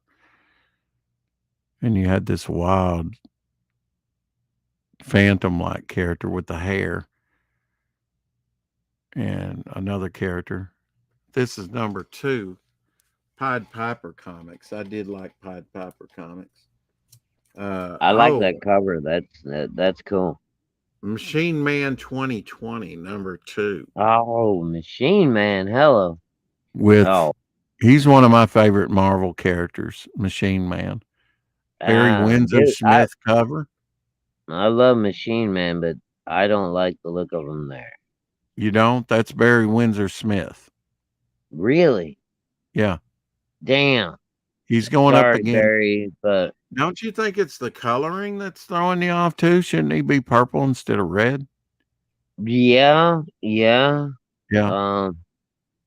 Yeah, dude, I didn't recognize that as Barry Windsor Smith. Normally I would right away. Yep. Of course, This is the future Iron Man 2020 that he's fighting. Argos, okay. I think. That had to been after 99. I do not know that cover. The Night Witches, part 1 of 3. This is Dynamite number 1, Battlefields. Oh yeah, I got some biplane action going on here. Oh, that's cool. I love that cover. And I'm not even an army comic kind of guy. That's exactly right. I mean, that's a cool cover. That's man. why I collect a little bit of it all. 99 cents for this one. No shit. Damn. That's beautiful. I like that. Walt Disney's Donald Duck, Mystery of the Lock. This is from Boom Studios, 2011, number 363. This was a kind of a takeoff. 70 years Walt Disney Comics. This is a sort of a redo of an older one that I've shown on here before, with the little dragon, which is kind of a famous the Donald Duck artist. I'm blanking on his name right now, but he gave 99 cents for that. I'm gonna have to have you help me out, Rex, because I've got like almost a long box of old like Donald Ducks and like Price got them. I mean, price them for you. Gold key. I just you might be able to give me a better idea of whether or not they have any value or not. Actually, when I had a comic store, I had Ted, I forget his last name, but he was a regular in my store. And he said, I've already sold off all my superhero stuff, but I've got these Disney books, and so I got out guides, and I spent a little time, and he had a stack about that big, and in there he had like the Woolworth giveaway with the first Rudolph the Red-Nosed Reindeer. He had he had those Dale Donald Ducks and other stuff, and some of them in near mint condition. Of course, that's near mint, could run even at that time in 82 and 83. Those were some of the highest priced comics in there, you know. Um, Really? yeah, I mean, if you had them in great shape, of course, nobody really has them in great shape. No, Uh, I've got probably and not quite a long box, maybe, of oh, those old like Donald Ducks and Disney and all that kind of stuff. And I really know nothing about them, but I don't know. I'd say average maybe 5.5, 6 if you got it graded, something like that. They're not terrible. They're they're in pretty good shape.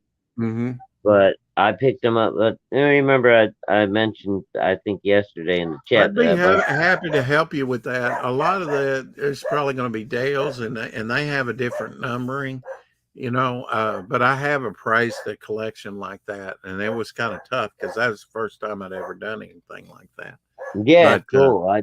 I'd appreciate it because I have no idea, like what that kind of stuff. Like, I mean, I know there's collectors out there, but I don't know, what kind of prices that kind of stuff goes yeah, we for. need to talk about eBay because you could probably sell that stuff on eBay fairly easy, but you do need to get a store and at least for I a short interim to sell your stuff. I Yeah, think a I'm store's I the way to go. They I'm try and, get you to do auctions, but really you I'm need to working I'm get a working on store. an eBay store. I'm kind of going back and forth between eBay and Shopify.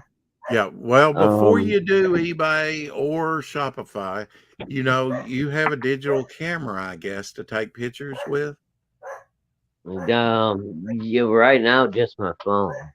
Okay, well, you could take them with your phone, but if as long as you can download the pictures onto your computer, and then, when you do your listings, you can, add the pictures to the item, Oh, sure, yeah. Yeah, that's what I do. I have a digital camera. I don't have it here, it's in there, but otherwise I'd Yeah, show you what I have. And I've had mine for years. I started I'm out on one that had like 1 pixel, you know. An really. old digital. I started Holy off with an crap. old one, and just as I had plenty of sunlight to photograph with, it wouldn't get small details, but it would get the object well enough to sell. Uh, it's interesting, Greg, that you mentioned Deathlock because I was just watching Deathlock, and then Oh, I was I just love Deathlock. I was just Rich Buckler created Deathlock. No shit.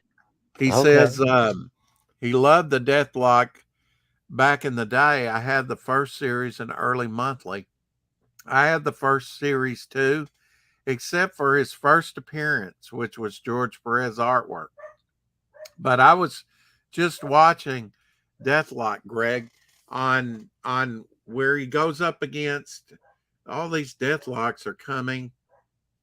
It's a Marvel Knights movie that came out, and I was just watching Deathlock go up against Spider-Man and Wolverine and Captain America. This story takes place right after Steve Rogers, Captain America, came back after he was thought dead, and you have Bucky Barnes, Captain America, Yeah. all in that movie. It's a great movie. I didn't watch all of it. I stopped it because I was getting tired, and I took a nap before I came on here. Um, but See, I was just to, watching Deathlock. to me though, Rex, I mean, Deathlock was more like a Punisher character. Yeah. Oh, yeah. He's kind of like a dark anti-hero, whatever you want to call it. Yeah, and But he probably got some of his best exposure when Mike Zeck did a crossover with him in the Captain America book. And oh by yes, his dude, appearances. that was awesome stuff. I've got all of that. Hey, Oh, that Apex. Apex says Deathlock appeared in all new Invaders number 9 and 10. I may have those because I do have all new Invaders, some of them. Apex Comics, hell, Femback coming soon. There you go. And you got 3 Fembat and What up, Brett? already up on your wall. Dude, I've been a Fembat fan for like 2 years now. That's Fucking awesome. everybody else is catching up. Well, it's kind of like over at Big Kings, they're like, when's Bayo War coming out? When's Bayo War coming out? And pretty soon people will be going, well, when's Black Boa coming out? Or not Black Boa, Silver Boa. When's the next Devil Flyer coming out? I mean, I hope they'll be chanting that stuff after they Yeah, get I hope so too. after the view of it, you know. Dude, and you know I'm gonna be fucking slamming your name all over the internet. So Well, yeah, and that's what it really takes, you know, even with Brett the needs to YouTube get he sharing needs the to get links a out. link up out there so I can start fucking slamming his shit up everywhere. Yep, you're absolutely correct. Deathlock was created by Rich Buckler. Yep. Right. Come on, You Brett, know, get on it, man. I'm gonna start slamming your link, brother. yeah, and sharing that trailer out. Yeah. I think He, Fembat is gonna be she's gonna be one of those like kind of dark horse kind of characters that people just like glom onto. uh-huh. Yeah. Because from what I've seen, man, yeah, Brett's got some good shit going here, man. Yeah, and you know, I can't wait to get it and read it and see what type of character it is. To me, it's that's what excites me, you know, when like I say, when you get a mainstay Marvel or DC character, you know what to expect. But when you get like a book like this, and I still don't know what to expect with this. One day I'm going to sit down and read this Potato Mummy. You know, come on. Looks like a What Budweiser here without saying what is that Budweiser. called? Potato what? Potato Mummy. And it's and the funny thing is it's suggested for mature readers. Suggested for mature readers up here. And it's from Zoo Arsonist Press. It's got a monkey there with and he's sitting there with a flame, like he's, you know, got a lighter or something. Sorry, I had to mute myself for a second. That just tickled my funny bone, man. I was laughing my ass off. Potato Mummy. I've got some Potato strange. mummy. We ought to run that. We ought to run that past DVS because he's good for mummy news. So he might be interested in Potato Mummy. Here was a limited series, The Human Race, number 3 of 7 by DC Comics. The Human Race. Oh, I don't think I've got that. Yeah, that's nice, isn't it? Hey Rex, here's Yes. one for you. Do you remember Strike Force Morituri? Say that again. Strike Force Morituri. Oh yeah. That had Brent Anderson artwork. It came out like right at the same time that the New Universe launched. But it wasn't New Universe. It was actual Marvel title. Man, that was some good stuff back in the day. Yeah, I enjoyed it. Oh, dude, the story was. I mean, I don't know if the artwork was, you know, over the top spectacular. It was decent, Right. but the story. Brent Anderson artwork. Yeah. Yeah. But the story was just killer, man. It was the story. like, I did read the very first few issues of that, but it's been so many. Have you got any Astro City? Oh yeah, I got a few of those. Do you like the read on that, or do you remember? I I 'Cause they did a remember I bunch of Astro City, even in 3D. I You know. remember I liked the artwork a lot. Yeah. Well, I some of them don't had. Most of them I had Alex Ross covers. exactly. Hmm. But I don't remember the story. So I mean that kind of tells me that yeah, it was really good cover work, but the story wasn't that great. Well, check out The, this photo cover. Doom Patrol number 65. oh shit. Yeah. See, I missed a lot Oh, between sculpted. Look at that. 2000 and 2018, This dude. is kind of like the Sandman covers or the Aquaman shadow box covers, that had shells and Yeah, but yeah, but for Doom Patrol, that one that blew me away when I saw it, yeah, I like that a lot. That candles in the foreground. yeah, that's tight, And I man. I guess love this is the chief here, but they had to who sculpt all this which out. They had to, which character is the face right I there? think this is the chief, the guy in the Okay. wheelchair, the Oh, Professor oh. X of the Doom Patrol. Okay, so the Professor X equivalent. Okay. I think so. Yeah, and actually, Doom Patrol came out like a month before X-Men did, something like that. Yeah, that's crazy. They Yeah. actually started before X-Men. Dead Man number 1 from February 2002. Oh, dude. In the early 90s, I think if I'm not mistaken, they moved Dead Man over to the uh shit. What was the early 90s line of DC that was more adult? It was like Vertigo? Vertigo. Hmm. Didn't they move Dead Man over to Vertigo for a little I don't while? remember Dead Man being over into Vertigo. Okay. I may be wrong. I know Here. Black Orchid was. I love this But I shattered, know cover. there was some really good Dead Man and some really good Phantom Spectre with with the green cowl and Oh, he's the mostly Spectre. white. The Spectre. Spectre. Yeah. There was some really good shit coming out in like 1989, 1990.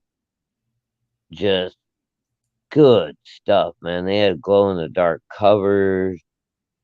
That just cool stuff going on. Oh, Apex is saying Mark Bagley took over for Brent Anderson on art for Strike Force More True or whatever you call it. Yeah. Oh, really? Okay. Yeah. I wouldn't have known that. I've got I think the whatever the first run lasted, I don't know if it made it 12 issues, it might only been like 8 or 10. But whatever the first run was, I've got like multiple copies of all of those because I was just into it. Well, Yeah. Greg says to you, I assume he's talking to you, Shadowhawk. I'm suspended from Facebook for the next 29 days, so I'll get rolling on Instagram.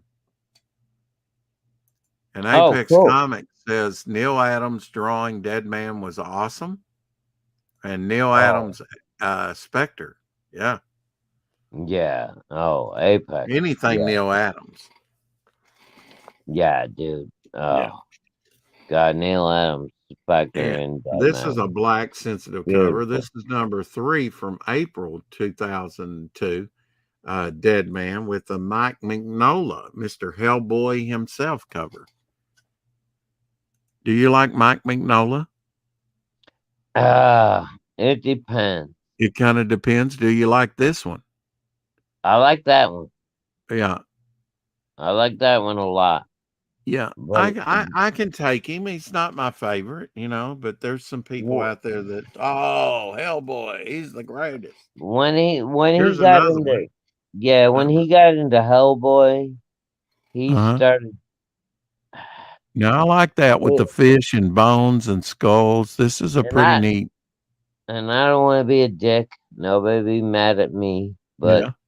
seems to me like when Mike Mignola got into Hellboy, Yeah. he got lazy. He got lazy. Yeah, he stopped rendering like he used to. For a while. Mike Mignola's art used to be just fucking badass, and then it turned into just like some Yeah. kind of retarded fucking scrawl. It's And almost kind of like different, but it I'm was kind of sorry, like man, but it's like, John Byrne. did somebody After he, hit him in the head with a hammer? I don't know, but you know, it's kind of like I think that happens to artists like John Byrne. He just came off X-Men and the Dark Phoenix saga and the fallout from that and everything. And he had been drawing it a while. So I know he went on and he did Fantastic Four, I think, after that. But his style changed. He kind of justified it. I think he started inking himself. So Yeah, he was doing pencils and inks, but his pencils weren't as tight. And that's okay to loosen up some, but he, you know, and I like his looser stuff too. I think both have virtues, but I really do prefer, you know, the tighter stuff. Now, I got to I, say, right the opposite with George Perez. I liked his early stuff that was looser, not as refined as his later stuff, which was tighter, you know. But I like both, and I like both styles in John Byrne too. Uh, oh yeah, and and another I example is like Gil Kane, somebody else inking him, and Gil Kane inking himself with that flare pen. There's a difference in look.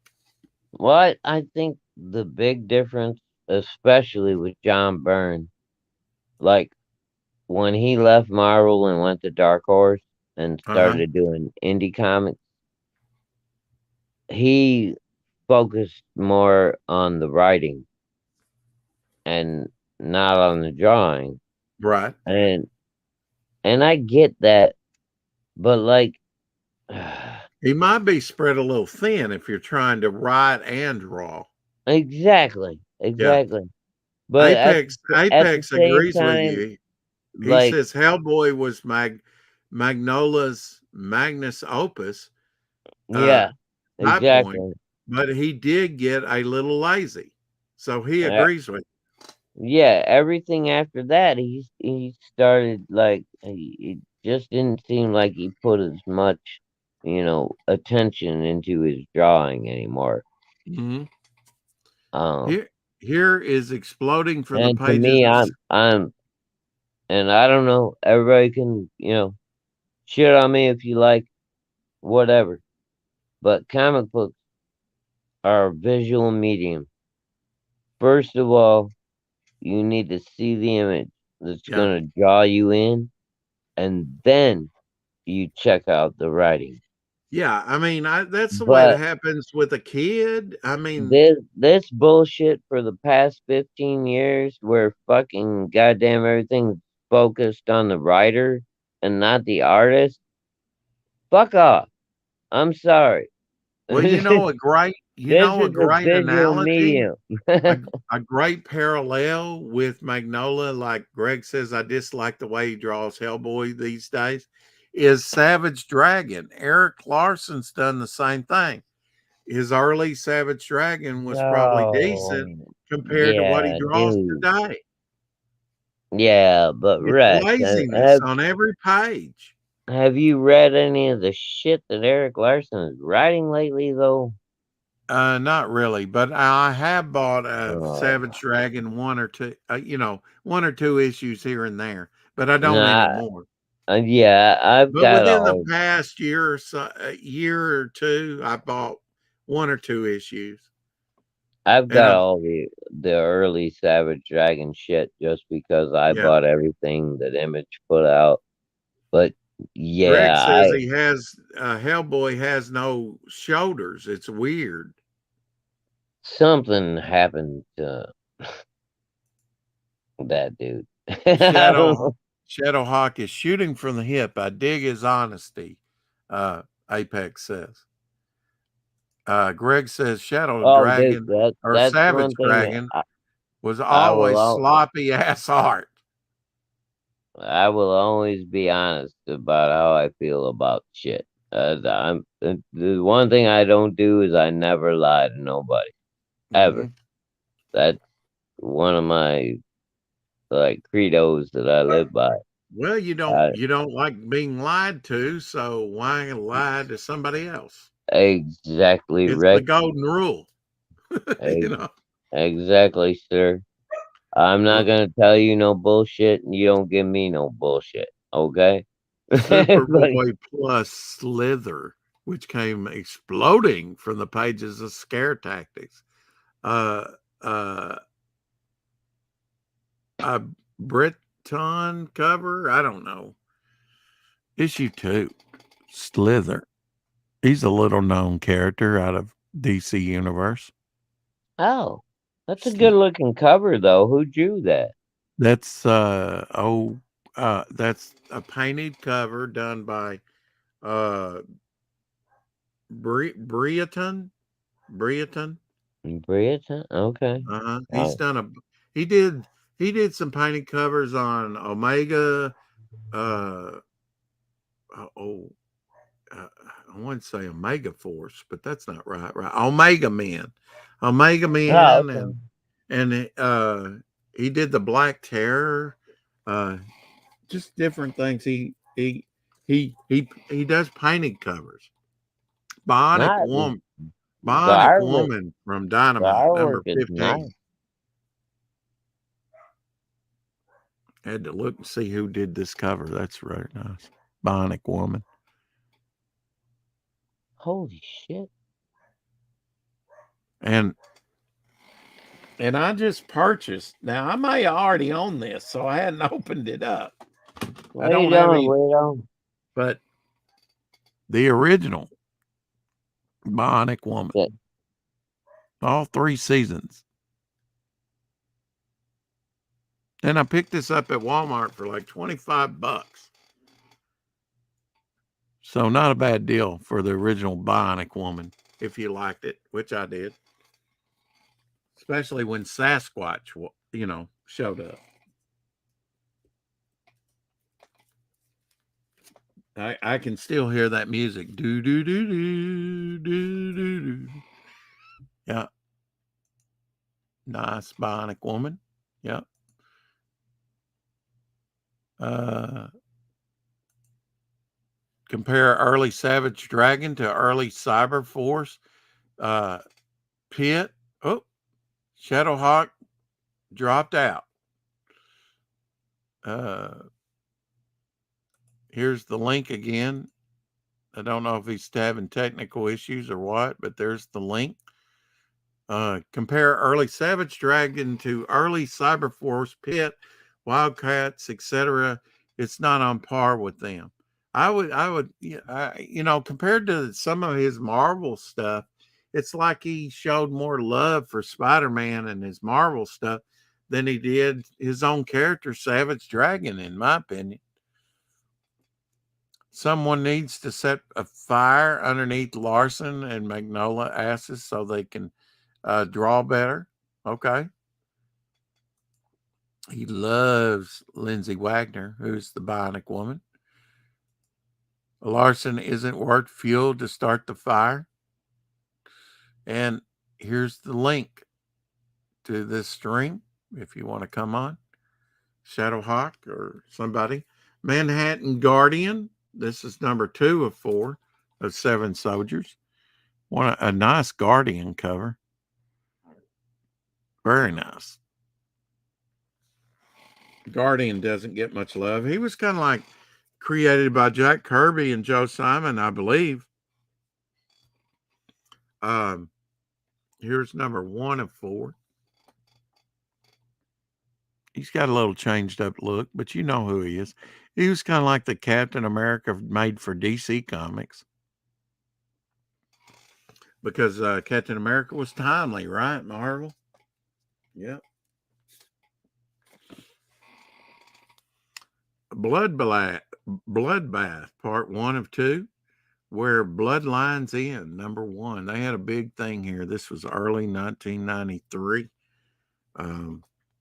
Bloodbath. It's Bloodbath. I'm saying bloodbath. It's bloodbath. What the hell? I like the fluorescent ink here. One of two, and then they had a bunch of crossovers in the bloodbath thing. Like going on there. Had New Teen Titans. I see Starfire there and the Flash and Superman, of course, there. Batman, Azrael. That might be Blockbuster. I can't remember her name. Let's see. It looks like we have Panthera from and Elongated Man there as well. Wonder Woman, Guy Gardner, Power Girl. That's when she had a cape. And Booster Gold. That's when he was kind of armored up. And another Titan there. I can't remember who that is. If that's because they redesigned those costumes. And then here's number 2 of 2. This was in 93 again. Where Bloodlines End. Yeah. Let's get that fluorescent blood up there. Fluorescent ink.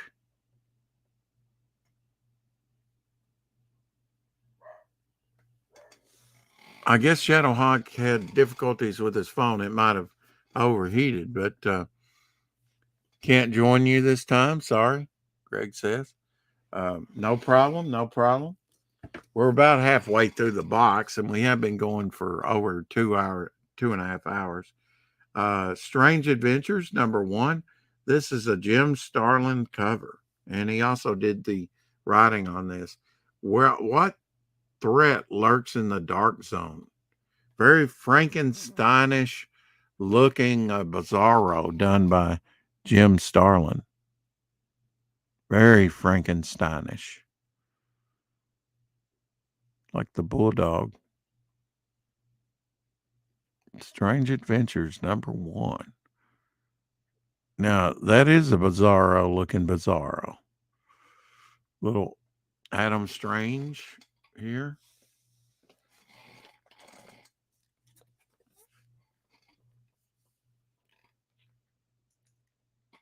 Streaming doesn't really work on phone. Nope.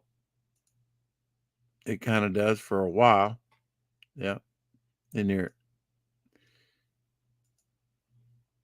I got kicked out. Well, I dropped the link there, Shadow, and I didn't kick you.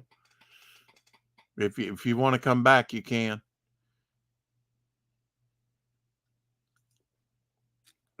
Strange Adventures number 2.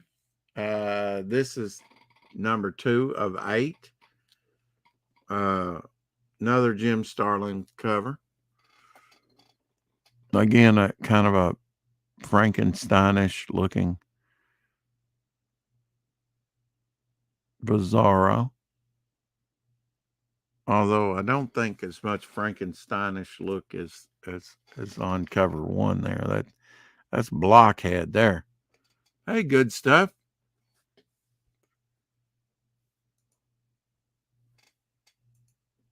I like to see a Doctor Strange and Adam Strange team up. That would be pretty cool. Kind of like magic and sci-fi.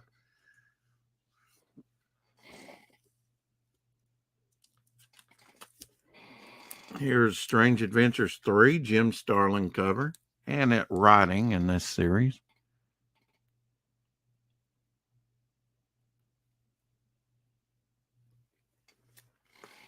Busy covers. Here's number 4.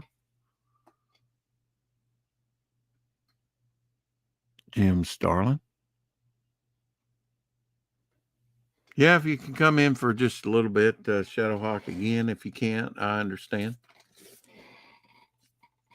Here's number 8 of 8. So this is the finale.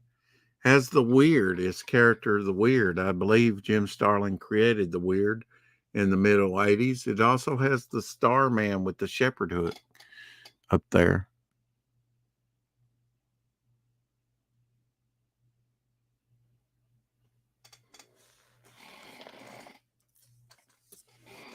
Here's another Jim Starlin cover. Ran Thanagar Holy War, number 1 of 8. This came out in 2008. Jim Starlin cover. Has Starfire there from the new Teen Titans.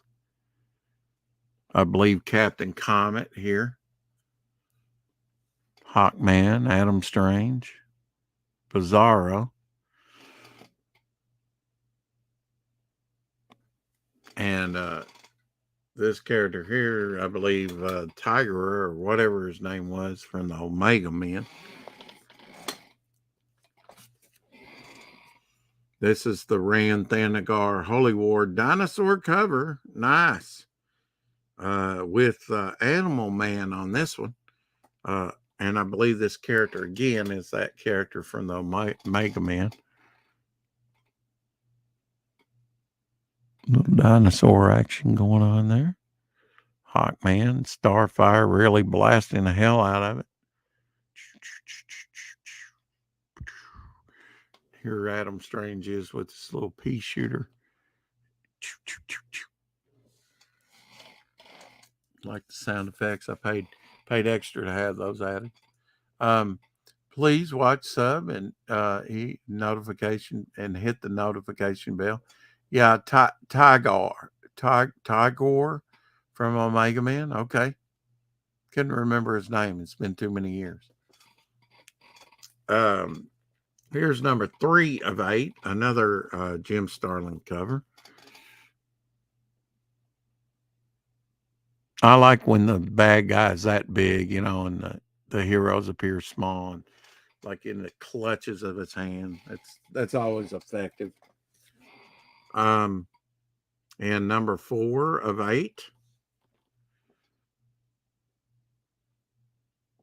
This kind of reminds me of that Strange Adventures that Shane Davis first did. I think it was. Dealt with a lot of the same characters, Adam Strange and stuff. Here's JSA All-Stars number 15. I love these covers by Cassidy when he came out with them. Has the retro in the background and the new design of the character in the front, Our Man. Just very effective, very effective. You get the best of both worlds here, retro and the new look, Great limited series. Those covers were the best. If you're going to join us on Pops on the show-offs, again, we're going to be covering, here's a production piece to Avengers number 3. Be showing this and some other things. Covering John Buscema and his work. And then probably the week later, I haven't confirmed this, but it'll probably be about Gil Kane. Yeah, Lobo is from Omega Man. Yeah, he made his first appearance in number 3. Within the past year, I picked up Omega Man number 3, so I could have his first appearance. Yes, check out Good Stuff Comic Gators, the high stream, tonight at 1 a.m. Eastern, which would be like 2 here, right? Central Time, maybe? Or is it? Or midnight, maybe midnight here. 1 your time and midnight here. High stream, all 420 all the time. Yes. That's okay. If you can come back, Shadowhawk, that's fine. If you can't, I understand. Thanks for coming on as much as you have. I think makes the stream more interesting. Here's John Buscema signed again, just to show you little Bucky Barnes. Since I was talking Bucky Barnes, he did become Captain America after Captain America was supposedly killed. That's half penciled and half inked. It wasn't completed. And like I say, he would do these large sheets, and I'm sure this was cut out and then signed specifically just for this little thing. I have a completely penciled and inked Conan head like that. I don't think it's signed like this one, so that's really appealing. And you get to see his pencils and his inks. That's kind of interesting. I'll be showing some more John Buscema stuff on the show-offs on Pops' channel Sunday. That's Sunday at 2:15 Central Time. It's kind of a good lead in to my 4 o'clock shadow show. It's almost 8 p.m. here. Yeah, it's almost 7 here. So there's an hour difference. Here is JSA All-Stars number 6, another casty cover, number 6 of 8. Captain Midnight. I did like these. There's with his owl friend back there. All Golden Age characters. Of course, Justice Society of America predated Justice League of America. This is number 7 with Mr. Terrific there. The original Mr. Terrific and then the new Mr. Terrific. Of course, this had a key issue with key issue number 4. I think Stargirl, her first appearance. Here's number 8 of 8, the last one. Another John Casty cover. With all the members there, female members. Well, it's a female member back there and then our man, so not all female. Gotta have that female representation, you know. Death-defying Devil. That's what they used to call the Golden Age Daredevil in the Superpowers project, the Project Superpowers. Dynamite number 4. This is kind of like the negative version of the cover. Get a Silver Surfer vibe off of it, done up like that.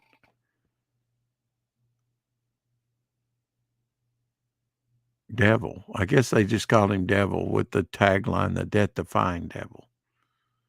Can't call him Daredevil because anymore, even though he was the original Daredevil.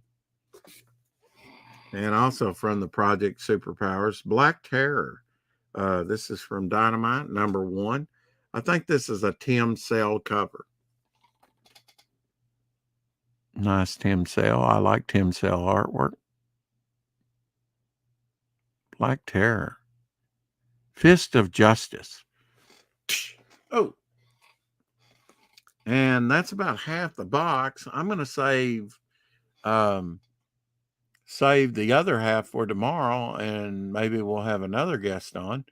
Thank you, Shadowhawk, for coming on and having interesting conversation with me, and getting to see. Hopefully, you enjoyed these comics today.